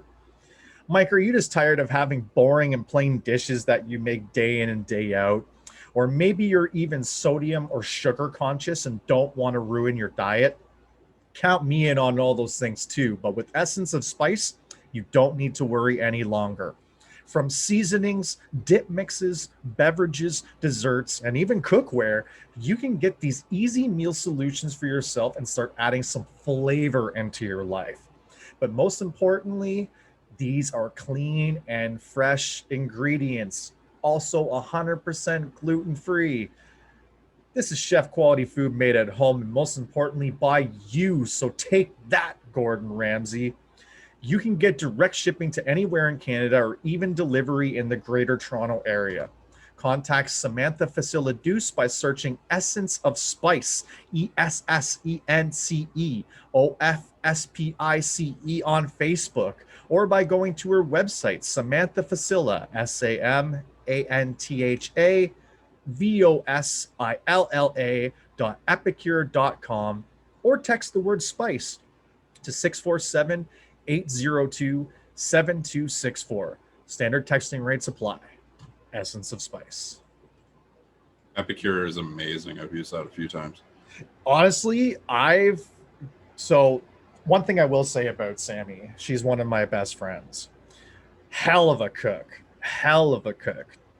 And she'll get a giggle out of this, but in her marriage, the husband Kevin would do all the cooking, and he's a great cook too, like a fucking great cook. But once Sammy started getting down the route of Epicure and took over all the cooking, dude, going over for dinner there, holy fuck, I'm like, what is this shit? It's so good and it's so simple. Like, I'm not even trying to sell you on it at this point. The fact that you've had it, Epicure's amazing. Yeah, and we can't really get it in fucking stores. So when we do bump into it, it's like, yeah, it's like cherished. What have you tried when it comes to? I think we had there was some dehydrated onions, and I remember there being spices. Let's rerun this. Are you close to your fan right now? Step away from your fan. Is that better? Yeah, much better. Okay. Yeah, so this, I remember there was a few different spice blends, and I think we got some soup packets. I remember something being like that, but everything that we've gotten from there is just like, holy shit, this is great. Well, there you go, dude. I'm just gonna have to fucking link you up with Sammy Bear there, and that's my nickname for her, and she'll be able to set you up, man. Because yeah, I can't get enough, honestly, of when I do go over there and eat those dishes. Whew. You're just one of those guys that goes over there and eats, and you're not even buying the product. Wow, I was just officially called out on the Canadian Talkin Shop podcast, people. Yeah, do you know why I don't buy the product? Because I don't really cook much for myself that would use those products. But their products are so good, they should inspire you to cook. They do inspire me to cook, and when I move out and I have a nice kitchen to myself, because we have a super small kitchen. I know people are like, "Story up, buddy, you're making excuses," but honestly, I just don't like cooking in the kitchen here. So when I have a nice open concept kitchen that's my own, and I'm going to start, actually, one of my life goals is to actually start learning how to cook more and to cook better. And when I do that, I am definitely going to use Essence of Spice products made by Epicure 100%. So it's official. It's said here he's eating at your house for dinner until he gets his own kitchen. That's right. I mean, well, it's. I honestly wish that was truly the case. Unfortunately, I haven't been over there in a while, but yeah, I'm just gonna have to start to now, because the more I keep thinking about those meals that you made with your Epicure products, God, it makes me want to get back over there for some more. But we're gonna go into one of the final segments that we're gonna close out each episode to.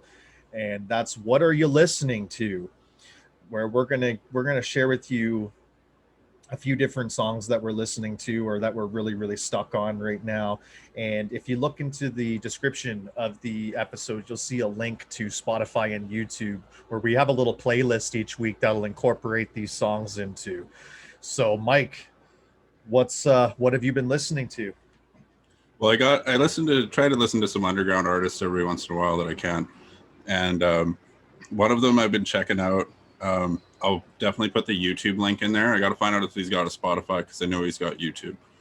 And the artist name is Bunz, B-U-N-Z. And the song is called I Can Change Your Life.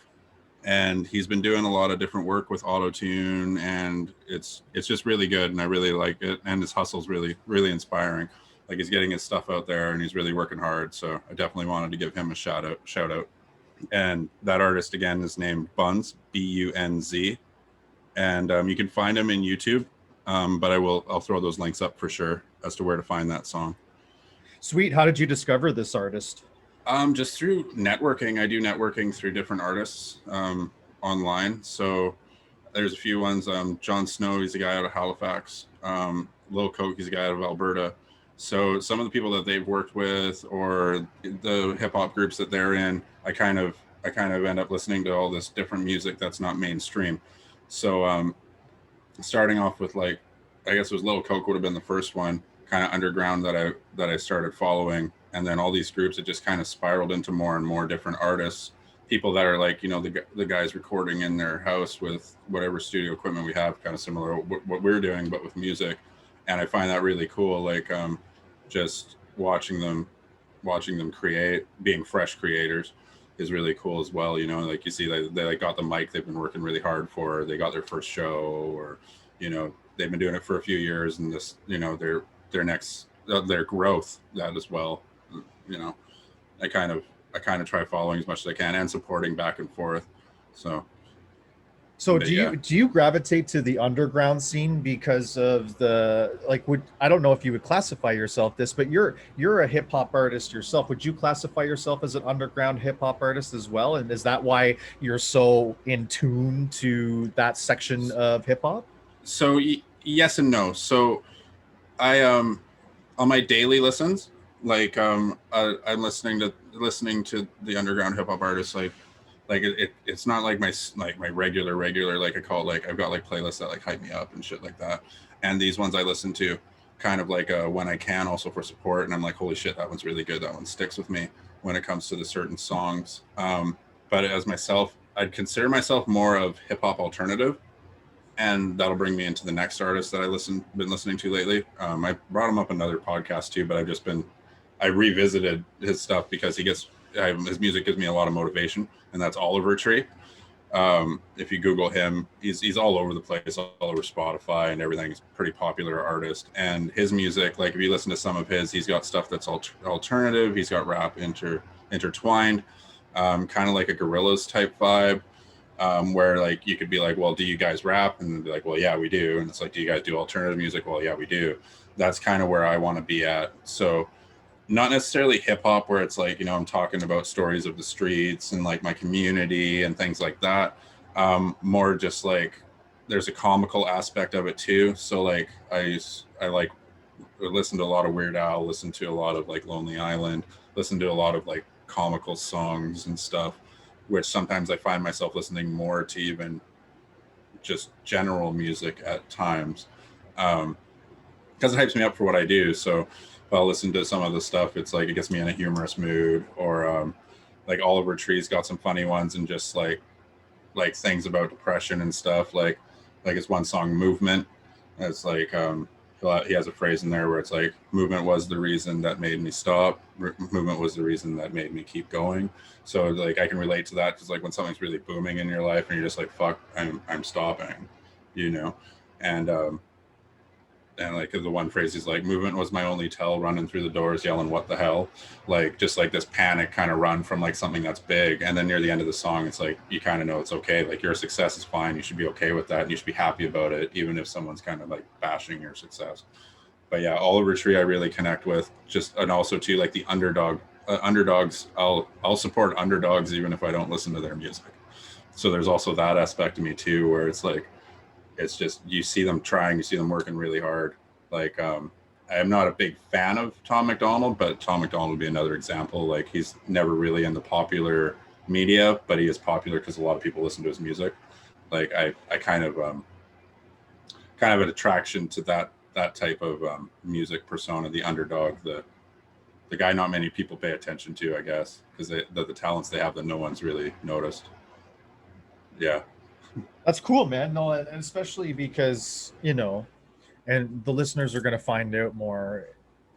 I've already just mentioned it, the fact that you're a hip hop artist yourself, and you've written a lot and you've recorded a lot of your own different type of stuff, and it's just cool that you have that appreciation for others that are, I've never even heard of the term alternative hip hop. Super cool. I was going to ask you what that means, but as soon as you said gorillas, it made perfect sense. It's that beautiful blend of alternative rock music and hip hop. It would be like saying new metal as an example, like bands like Papa Roach and Limp Bizkit and stuff like that. And even like when Cypress Hill would do Rock Superstar and whatnot, it's very hard edge, aggressive rock undertones, but with hip hop and rhyming.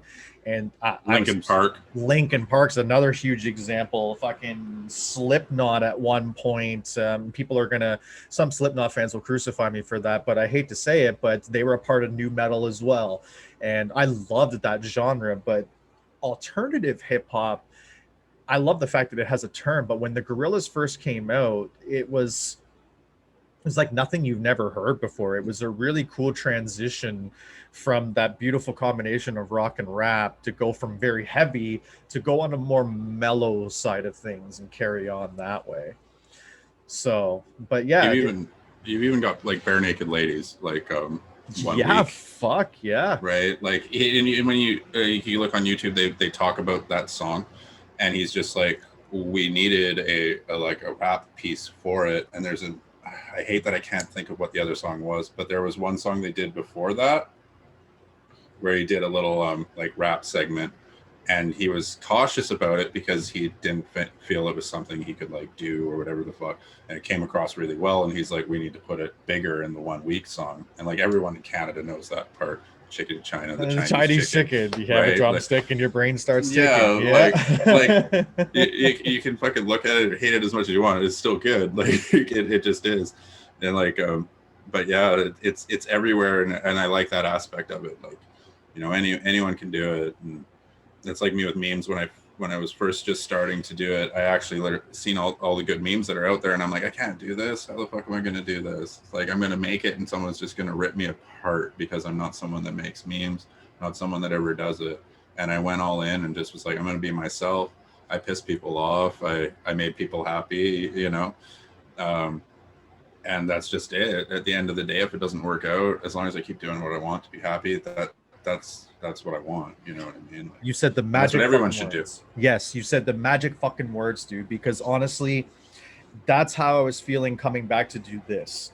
Because one of my biggest things is I didn't want to do video at all. I was so shy and so embarrassed to be like camera focused and to like have people criticize me because maybe I'm not looking at the camera. And you know, being ADHD, sometimes I want to veer off, and it's gonna take me time to study on how to do this. Like I'm looking at the camera right now, and I don't even know if I'm even doing it right because all I'm looking at is the camera. Oh, yeah. I'm not even You've been looking at at the camera better than I have. cool. Well, I mean, end. I'm trying to make more of an effort because I'm going in with that mentality of I truly don't care what people think anymore. And it's something I had to work to because I've always presented the front of I don't give a fuck what people think about me and this and that, and people have bought into that narrative, but it's fake. It wasn't real. I care about what people think about me. I do, and I'm a very emotional person, and words cut me very deep. And my defense mechanism is to present a hardened front so people don't do it, so people don't bother to test me because they already know it's not going to affect me. And that was my defense mechanism against bullies. It was I'm going to pretend like I don't give a fuck what you say about me, and then behind closed doors I'm going to feel it, and it's going to really make me feel a type of way. And I was honestly, when we first started doing this, you weren't even involved at this point. This was just going to be something I was going to do. And I remember I cut like a minute and a half video for YouTube to be like, this is what I'm doing, this is what's coming, this is what Canadian Talkin Shop is. And it wasn't, it was okay. It showed promise, like anyone's journey. It showed the promise that something can happen, but at the same essence, it was like, I don't know if I would let that out into the public now. But I did it then. I just took a shot, and my only response was some random person that I didn't know that just happened to find it, and they were cruel. They're like, you should never do podcasting. You're the worst. You have no business in podcasting whatsoever. And that rattled the fuck out of me. So I'm like, no video, no this, no that. And I really didn't know what this was going to be. And your involvement kept on proceeding and progressing, and that's why another reason why I'm thankful to take the break, because I just learned to just accept the fact that there's going to be criticism for things. Like you said, you have to just go all in. If you're not going all in, then you're not going to get anywhere. And I wasn't promoting on social media.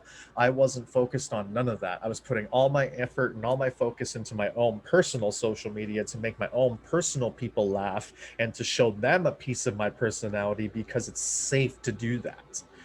And all my accounts are locked. Like, you can't fucking see, it's private, I should say, not locked, but all my personal accounts are private. So like the people I allow in are the people I allow in. This whole avenue is all just letting people in. Mm-hmm. And I just learned to just be myself and to just go all in and throw shit at the wall and see what sticks. Allow myself to make mistakes. Allow us to make mistakes. You're going to edit this and you're going to be like, hey, you know what? I noticed that you can do this, this, and that. And then that's how I'm going to learn. That's how I'm going to get better. Because I'll be very honest with you. I won't watch this back. I will not watch this back. I will not listen to this back. I am going to leave it in your hands because I trust you that you'll say, hey, this is what I think you should improve upon. These are the things that you'll hit a little different, blah, blah, blah. Your transition pieces were nice, but you can work on that, whatever. And that's cool with me, but that's how I'll get better. And there's going to be people that are going to make fun. And that's the internet. Mm-hmm. Fucking gross. And those people aren't, that's the one that could get easily construed as those people aren't in like that circle of important people in your life. Like sometimes I look at those numbers and it's like, holy fuck, like them saying that like, oh, you did this and you did this wrong. And it's like, it's easy to take that as someone who's like right next to you, like your best friend saying it, but that's not it. The other one too, like you were saying, you're the safe space. Like I can relate to that. Like a lot of my memes and shit, I started off where it was like on my Facebook page, and fuck, my people on my Facebook page, like I'll be lucky to get 10 likes on one of my memes. I've said shit that's made people fucking like mute me or whatever the fuck, right? They can't tell if I'm trolling or if I'm serious anymore. Poor guys, you know what I mean? Like poor friends list. You know, is Mike fucking buying a Lamborghini this week, or did he get like millions of dollars in cash and he's just it's in foreign bonds? Like the weird ass shit that I say that some people just believe. Like I had this picture of this guy, he got Trump tattooed on his thumb, and it was just a picture of his thumb. So I put up, I'm like, yeah, I got this today, you know, and I got relatives going, did he actually do it? Did he actually do that? And it's like, yeah, I did. And it's like deleted, and it's like, no, I didn't. But like, it's like, you know, so, and that puts you in a weird cycle, or at least it was for me. And then once I branched out, the branching out, it's like there's people all over that appreciate my work and they enjoy it. They want more. Like the Philippines of all places, that's where most of my fan base comes from. They're in India because you're making memes that are relatable to all the different languages without even really trying. It just is because of how simple it is. If anybody's watched Airplane, that's a good example. You could have someone that doesn't even speak English watch that movie and they still get a good laugh out of it because the jokes are physical, like Jackass. You know, like you don't need to know English to watch that fucking movie to get a good laugh. Yeah, kind of spiral there, but like the way that people seem to give the positive reaction sometimes isn't even in that safe space. That safe space can be like a prison in itself, because I'd be working there and I'm like, my stuff's not funny. How the fuck do I find this funny, but no one else does? I'm like gutting myself at what I created, but people are just like, oh fuck, they scroll on by. That's because their interests are way different than yours. Your interests can connect. We've got a huge fucking world of people that can connect. Like living in a small town, I can relate to this because it's like you want to go play fucking hockey in a gymnasium with other people, play like floor hockey. In most small towns, you can't find it. You got to go and do whatever. If you're a kid that wants ballet, you might not find it in a small town, but you move to the city, all of a sudden you've got all these different people that fit your interest. You know what I mean? So the world, it's getting out of that bubble. I'm constantly trying to get out of that mental bubble. Like, you know what I mean? Like it's almost like a set of cabin fever. Like the only people that understand me are going to relate with me are in this really tight circle. But when it comes to media, you've got the whole world, and it's just try to use it if you can. That's super cool. Like, honestly, you so eloquently, unlike me saying that word to you is not eloquent. You described the doggo universe meme so perfect.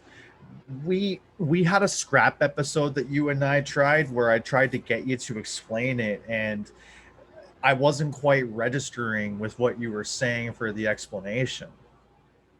But just now, you explained it perfectly. For those that don't know, the doggo memes are relatively, like you said, simple in nature. It's the dog that sells the joke. The punchline is small. It's the dog. It's the dog's face. The dog can be making some egregiously funny, smiling face, and because it's a Shiba Inu, or is Shiba? Correct me. Oh, you got that first word right. Shiba Inu, right? Yeah. Shiba Inu. Okay, so I'll get there. INU. INU. Yep, see, we're all human here. We all make mistakes. But anyway, Shiba Inus are fucking funny looking, man. Like they're cool little dogs and they do really funny things, and they've got a ton of personality, like so much personality. It's unbelievable. They scream. They make weird sounds. They smile like human beings. It's fucking creepy but awesome. Like they prance around sometimes when they walk and stuff. It's funny shit. So if you add a song, or if you add some text words, and or even replace someone's face with Cheems, which is the most popular face out of the doggo community, it's funny. It's really funny, and that's when people don't get it. I'm hoping that they listen to this and they understand why. It's a language that anyone can understand, and really well put, man. So that's cool. Props for that. But what how do you deal with people that don't get it, that you know, that like are like, this is stupid, why are you doing these stupid memes, like it makes no sense, like how do you react to that sort of thing? Um, I try explaining it lightly. If I can tell that it's just someone kind of bashing on my shit, I'll explain it lightly, and if they don't get it, I just move on. Like, it sounds cruel, but it's like their opinion doesn't matter. Like, if I'm painting a picture, right, and the person comes in and they're like, why are you using a wide brush for this? Why aren't you using a thin brush? And I just go, what the fuck? What's this fucking cannon fodder in my fucking ears? So, like, kind of thing. And I just like, go on, move on, and I just keep doing whatever the fuck I'm doing. Sometimes I might alter it, you know what I mean? Be like, well, I'm going to use the fucking fat brush then. Does this piss you off? Right? Um, but yeah, there's certain things where it's like, oh, you're doing this, fucking this ain't gonna get you anywhere, and this ain't gonna get you no fucking money or whatever. And it's just like that wasn't my beginning intention. And I look at the connections that have been made through it. Like, there's a few people that have messaged me. This one person I made friends with in the Philippines. We've talked about all types of shit over what's going on in his country and here. Shout him out. What's his name? His name's Josh. Shout out to Josh over in the Philippines. Thank you for being a fan of my man here. And he's when he messaged me, he messaged something like, oh, your memes are cool. And I was like, oh, thank you so much. Like awesome. Like, I think I said something like, oh, you're a king. Thanks for following me. And he was like, wow, I didn't even know you'd answer me. And I was like, oh, like, because like the numbers come across as unapproachable. So there was that I learned in that moment. Like, I had 10,000 followers or something at the time. And he literally thought, he's like, this person won't message me because they're too big or whatever, right? And I was just like, no, dude, like, it's cool, whatever. And he had some things that had happened where he lost a few of his dogs, because down there they can't really afford dog food, so it's a lot of it has to do with scraps. Oh. So one of his dogs had gotten fish bones, right? And so there's like a few times where and even I'll message him. And I'll be like, yeah, man, like, holy shit, this is going on in my life right now. And, he's he wants to be a pilot. He's going to school to be a pilot and all this other stuff. It's really cool. It's really inspiring.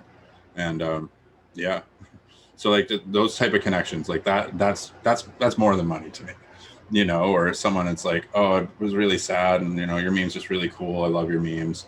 Like, you made my day. Like, that's worth more than money to me.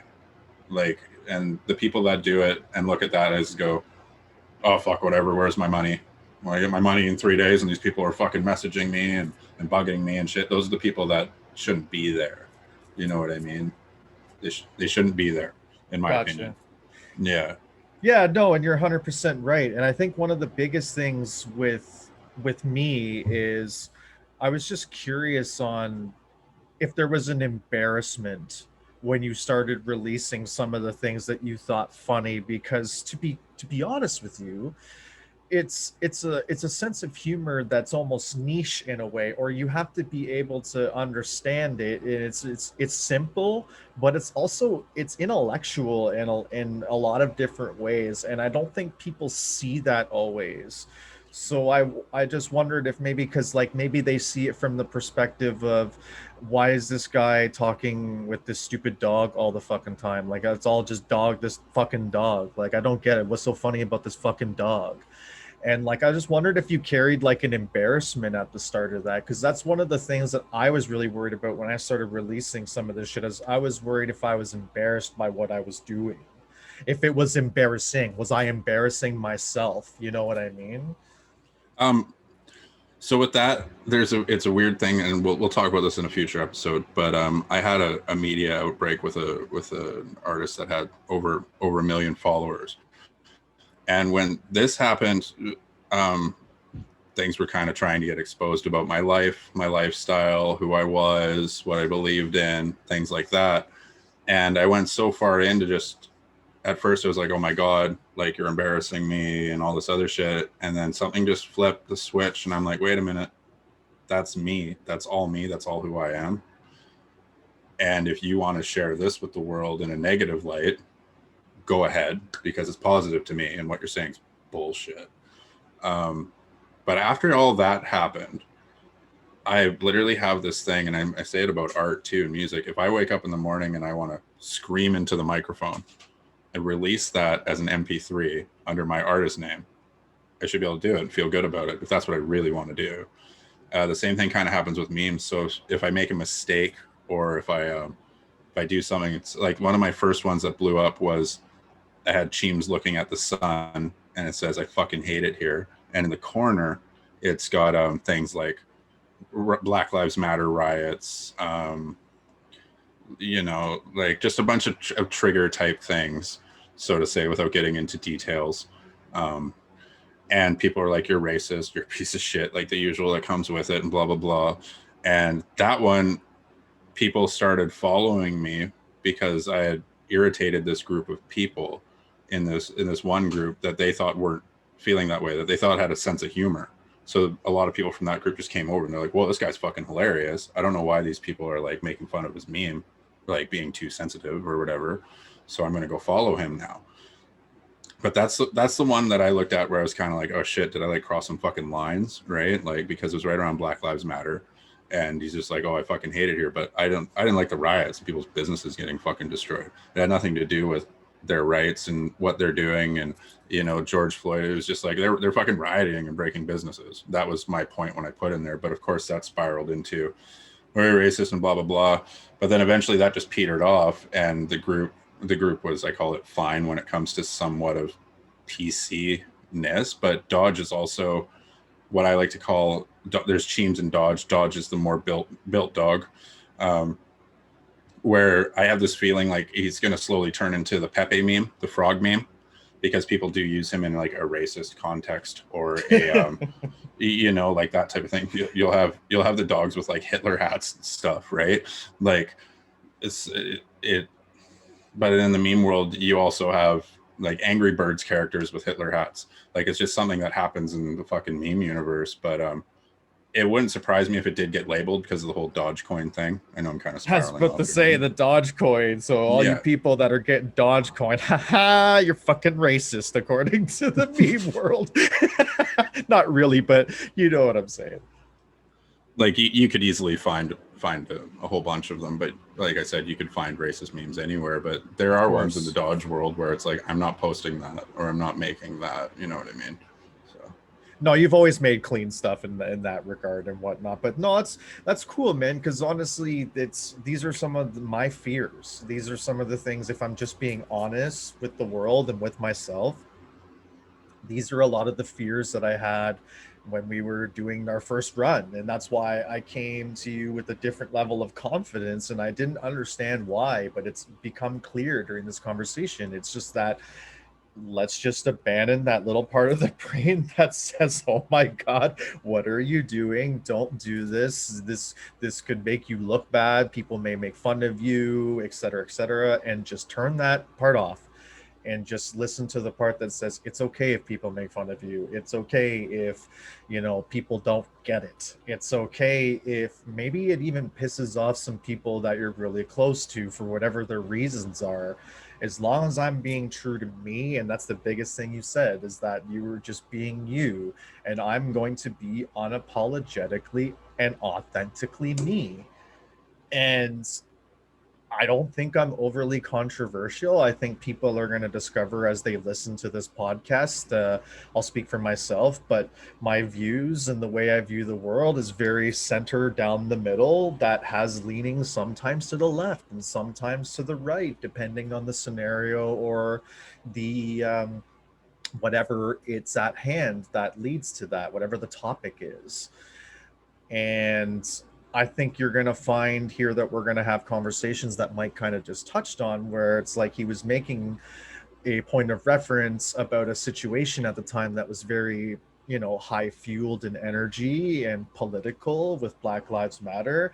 And it's not that he has an issue with any of what they were angry about, because they had every fucking right to be angry about it, but he just didn't necessarily like the way of attacking people's businesses, especially during a time like COVID where people's businesses were down and whatnot. I can understand that. However, people are so radical these days. Not everyone, but certain people are so radical in their thinking these days. They're either thinking so far on one left or one right. And it's crazy and it's scary because then, like you said, you can't make a point of reference talking about what you're referencing without people misconstruing it, twisting it, and turning it into the narratives that only they see. That you're like, I don't even know how the fuck you even got that from that. Mm-hmm. And that's really scary to me because I think it's very important to have a different way of thinking, and that's why we're going to have segments like called Change My Mind to give you a little preview of that. I would offer Mike an opinion, and it doesn't have to be necessarily mine. It can be just an opinion that's out there in general, and then I'll just ask him to change my mind and give him the opportunity to present me a different angle on how to view this said thing. And I think that's important, is that people need to really see things from all different ways and all different angles.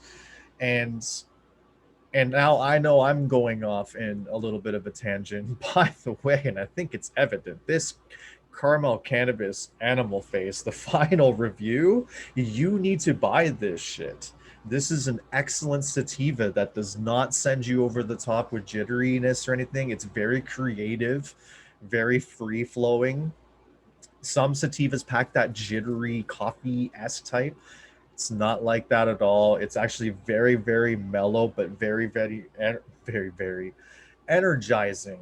And I'm very energized by your words and how you put things, and you've alleviated a lot of my fears. And I think you're gonna have a lot of people listen to your words and be very affected by it. So I appreciate the insight, man. That's really, really cool. I feel a lot more confident about what we're doing now. And I think what we've done so far today is the best we've done yet. Fucking bar none. That's my other one too. I kind of use, but I guess I don't use this strategy too much, dig too deep in it. Sometimes I even look at the negative comments almost like it's a video game. I don't know if you ever played these apps where like you'll be a character and you're supposed to get like phone friends for your fucking app for this character. There's certain games that do that and shit. I'll literally look at it in that aspect. Like, yes, they are all people. Yes, they all have feelings, but when they're coming and attacking you with some negative bullshit that actually like affects you in some way, it's just like a game. It's like the fucking guy on the screen that's like, you're a fucking loser. You're not going to kill me. I'm the fucking big boss. And it's like, well, you're just playing a game. You know what I mean? It's like the fucking Tyler, the Creator, that tweet that he had. It's like, turn the computer off. Like, it gets too much. Fucking turn the computer off and walk away. Like, you know, follow that, you know, like breathe. Like, it's not, yeah, it's not like godsend. It's not like, you know, the fucking truth, what they say. And half the time it's just someone trolling. Like I troll all the time, but not in the way to harm people, but I do troll once in a while, you know. Fucking people say things to get under people's skin or make people laugh. And you just got to know that, you know, it's not personal at the end of the day. You're 100% bang on, and that's exactly where we're going to go. And that's why it was so cool to have this Canada Day special and really come back with that different energy. And we've got to do a little preview of some things that we're going to do, like with some of our segments. We got to show, you know, the fact that we're doing some sponsored ads now for folks. So if you're listening to this, folks, and you have a small business or a company that you wish to have some advertising space for, I encourage you to go into the description and follow the links to any of our social medias and DM us personally, reach out to us. You can also email me. It's the email address will also be in the description as well. And you know, I know we kind of went off there and lost the plot a little bit while we were doing the last segment of what are you listening to, and I'll get to what I'm listening to in a second. But I think just a lot of those points were really, really cool. That was really brought up. So you got to hear how kind of we're going to do things around here. So, but what I'm listening to is I'm in this metalcore sort of really heavy. I guess it's all fucking metal, really, at the end of the day. But the number one track I'm really, really digging right now is "Anchor" by Of Mice and Men. It's off their new 2021 EP that they're just released. It's just a 3-song album, but man, What a deep track. It just has so many layers of what I love about metal music. It has that really heavy opening riff to start the song, and then it just kind of goes into a more slow tempo with a melodic vocal. And then when it works it works its way up, and those are the best when they're layered so properly and they're worked up, and you get to that chorus, and then it's just a banger of a chorus, and the fucking guitars and everything just kicks up to the ninth degree. And then when he ends the chorus with just screaming, and it's just, that's when the screaming comes into it. Oh man, I listen to this song on fucking repeat constantly. I won't be surprised if at the end of the year this becomes my number one most streamed song of the year. It's Anchor by A Mice of Men. Check it out if you're into that. I've also been listening to a lot of the new Chevelle album that actually dropped on my birthday this year. Remember When is a really great tune. Also listening to Obsolete by Of Mice and Men off the same EP that they're releasing Anchor on. And another tracks that I really got into is I started actually listening to some old school shady records, starting with 50 Cent's Get Rich or Die Tryin' album. I was on a drive up north to Collingwood to see James, or Jimmy as you'll hear me refer to him as well. And I just put it on like hip hop shuffle. I'm like, you know what? I just haven't listened to hip hop in a really long time, and it's just time. And I just put it on shuffle, and I found that it kept going to different tracks off of Get Rich or Die Trying, and it found me just. I'm like, man, we don't appreciate 50 Cent enough nowadays. Like, we kind of look at him in a weird light because he's a troll online, and his music notoriety kind of fell off after his album Curtis. I'd say even it was leading up beforehand. The Massacre was a great follow-up album to Get Rich or Die Trying, but some of the plights that rappers have, and you'll know this, is that when they release their first album, it's usually a classic, and it's a classic that can't be beaten after. It's almost like you came out and you're just on the top. And Get Rich and Die Trying is one of those album examples, and then everything from there was kind of just not as good as its predecessor. But 50 Cent, man, whew, that boy fucking had some tunes back in the day, and especially shady records altogether. And I was listening to some tracks off of the Re-Up album. Eminem Presents the Re-Up. You know, you're acting like you don't know. I'm like, oh man, that's a big beat in the background, and it's almost like we've forgotten about that age of hip hop. Because when we talk about hip hop now, we're either talking about hip hop, which is what I call like Drake and Post Malone and Travis Scott. It's hip hop. It's not hip hop.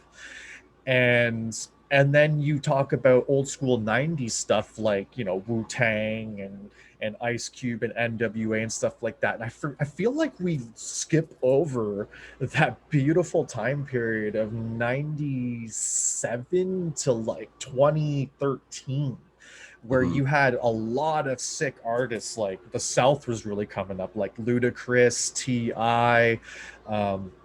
I know people hate on Rick Ross, but some of his earlier stuff off Port of Miami and Trillo were fucking bangers.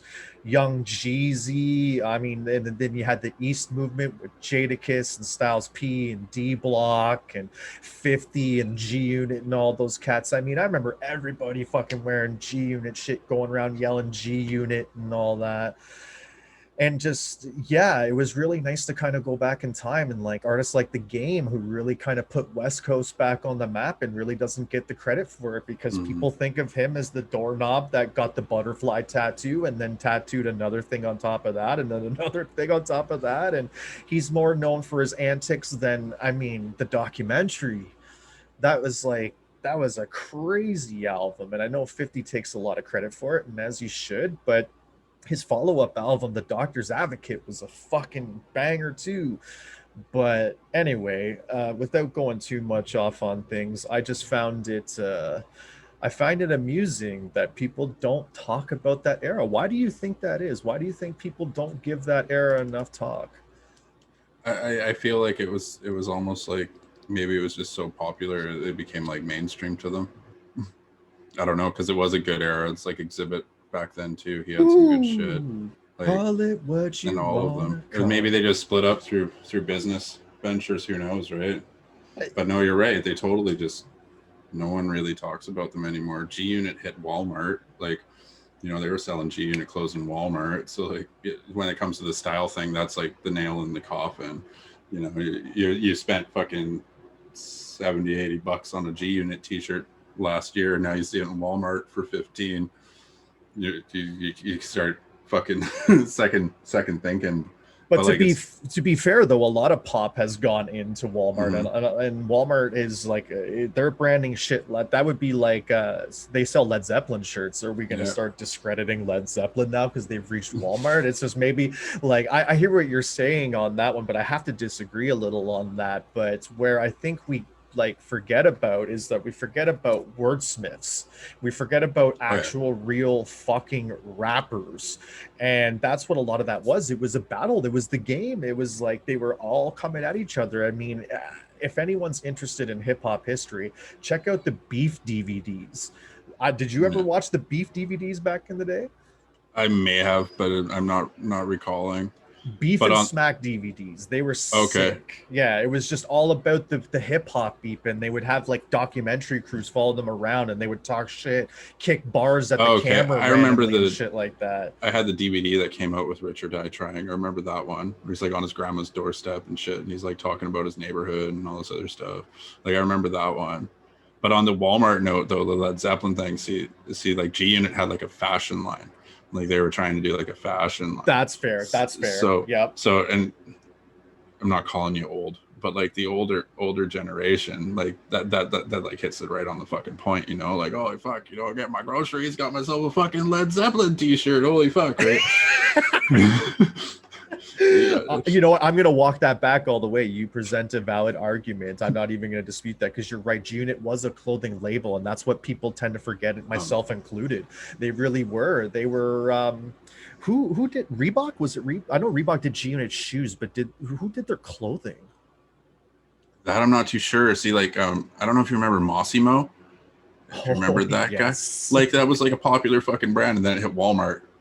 That's true. Walmart. That's just, it's like, it's weird. It's like the nail in the coffin, but at the same time, it's a big success for those creators. Like they're in fucking Walmart. Their shit's selling everywhere, you know. Whereas it was only attainable to the richer blood. Like, but yeah, I'm not too sure who made their brand. If I was to guess, I'd say it was the For Us By Us people around the same time, like Fubu. Do you remember Fubu? Oh, of course I remember Fubu. Yeah. Do you remember when Stitches, that Canadian company, knocked off Fubu with like Exco clothing and exhaust hoodies? Yeah. I had one of the red exhaust hoodies, and it was the Fubu fucking ripoff. Yeah, they were so popular then. Oh my god. Exco and all that shit. I am embarrassed to say that I wore a ton of that shit. So Echo was the clothing that Exco ripped off, and I used to wear all that. I mean, I had no money, man. Fuck, it was a poor family. We fucking bought what we got, and I was lucky enough to have nice looking clothes. Yeah. So, but yeah. That's funny. No, you present a valid point with that, and it's just it's too bad. But I'm not going to do the whole get off my lawn about where the state of hip hop is. We'll save that for another day. But again, if you want to check out some of the music that we've been talking about, just go into the description. You'll see some links to specific artists. You'll see some links directly to a playlist on YouTube and Spotify that contains most, if not all, the songs that we've been talking about today. And we're just going to wrap things up here. And I just wanted to leave this for last, the best for last. And that is what's on my hat right now for the audio listeners, Mike. I can't see it. It's too black. You can't see it because it's too black. Wow. It's not the same colors as the team. It almost looks like a ripoff, like what they did with Fubu. I'm wearing a black and white Montreal Canadiens Stanley Cup Finals. Man, I can't get enough of this. So I'm gonna make it brief, but I've been a fan of the Montreal Canadiens since 3 years old. When I went to kindergarten for my very first day of school, my class photo actually was a pair of Montreal Canadiens LA Gear shoes. Flashback to the 90s for that one. The shits would light up. For those that don't know, every step you take, your fucking heels would light up. And I had a Habs jersey with a Habs under like turtleneck type deal. Shout out to Thomas Plekanec that rocked that look forever. I originated it. You're welcome. And the track pants, and it was Habs from fucking pretty much day one. And Patrick Waugh was one of the biggest reasons. And when I was 6, we won the cup. I don't remember none of that shit, and we haven't done anything close to this type of run since then. So we're talking 28 years here, and I've seen them go on very memorable and fun playoff runs where they had no business being there and they got to the Eastern Conference final and would lose to whoever they faced at the time. The run now, to explain it to even non-hockey fans, because of the COVID this year, our Canadian teams weren't allowed to enter into the United States and vice versa. The American teams weren't allowed to travel here.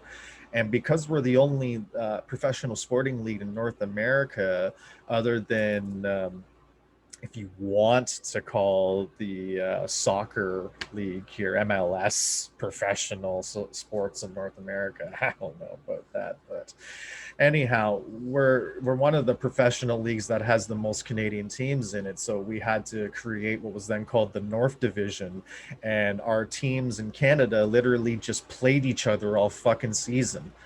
God awful. Watching Leafs versus Habs became no fun anymore. And again, to explain that, so Toronto Maple Leafs is the local team to where I'm at, and they have a huge fan following, massive fan following.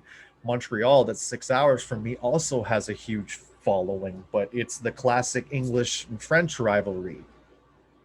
Quebec, Ontario.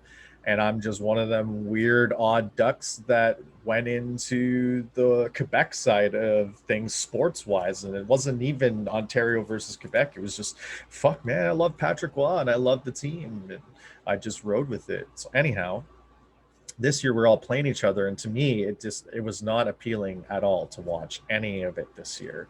And we started off hot, and then we started tapering off, but we ended up sneaking into the playoffs. They had a different format this year. They took the top 16 teams. We snuck in at 16. Therefore, we had to play the Leafs in the first round because the Leafs were one of the top fucking teams in the league, and they had one of the best records. And so the way they structured the playoffs is the winner of that division would face the bottom of that division, sort of thing, for the North. That's how it worked for the North. And of course we drew Toronto, and I thought there's no way we're going to beat Toronto. They have Austin Matthews, who's a crazy goal scorer, insane point producer every single season. Mitch Marner, same fucking deal. William Nylander. You got Morgan Riley on defense. I mean, you got John Tavares. Like, all these, like, this is an all-star team. And I thought for sure we were going to be done. And we were losing in the series 3-1, and it's a best-of-7 series, so it only required Toronto to win one more game. And for whatever reason, they do what they always do. They did this in 2013 against Boston, and they blew a 3-1 series lead. Montreal came back, won the whole fucking thing. And that alone is a Stanley Cup win to me, because I was resigning to the fact that the Leafs were going to make it out of the first round for the first time since 2004 on our dime. How embarrassing. Only a COVID season can produce this. But to be down 3-1 and then to choke it away to us. Oh,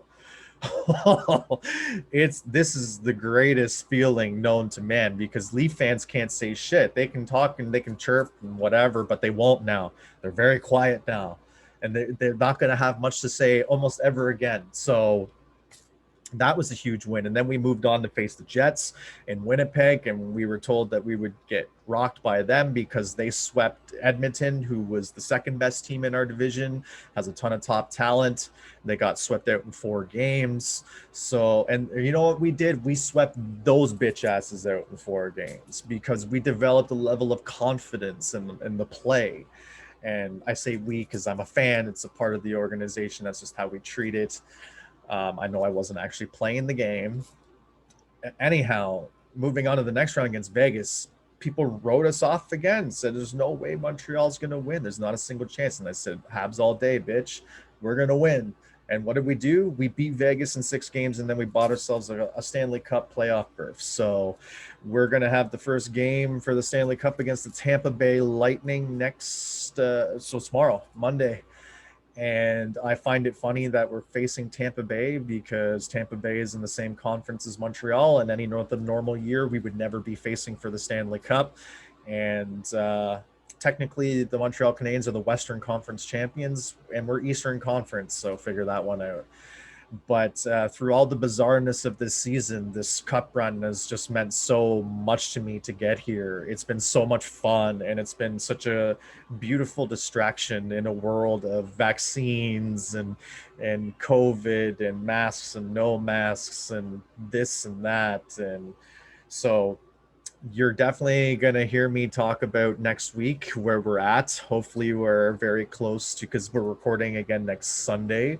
So hopefully by the time you hear even the next episode, we're already Stanley Cup champions. But if we don't, and we don't win, it's been a hell of a ride. It's been so much fun. I know the sport fans that are listening to this will relate and understand what that feeling is. The non-sports fans, hopefully I've described it in a way that even you can understand.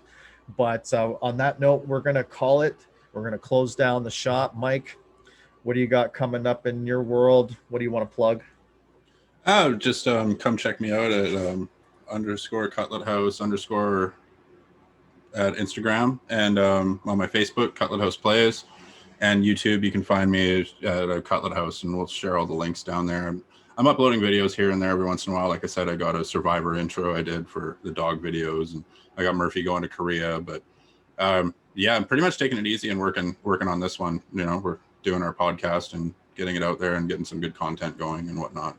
So yeah. Awesome, dude. And like I said, come find us on Instagram. It's CTS _ pod.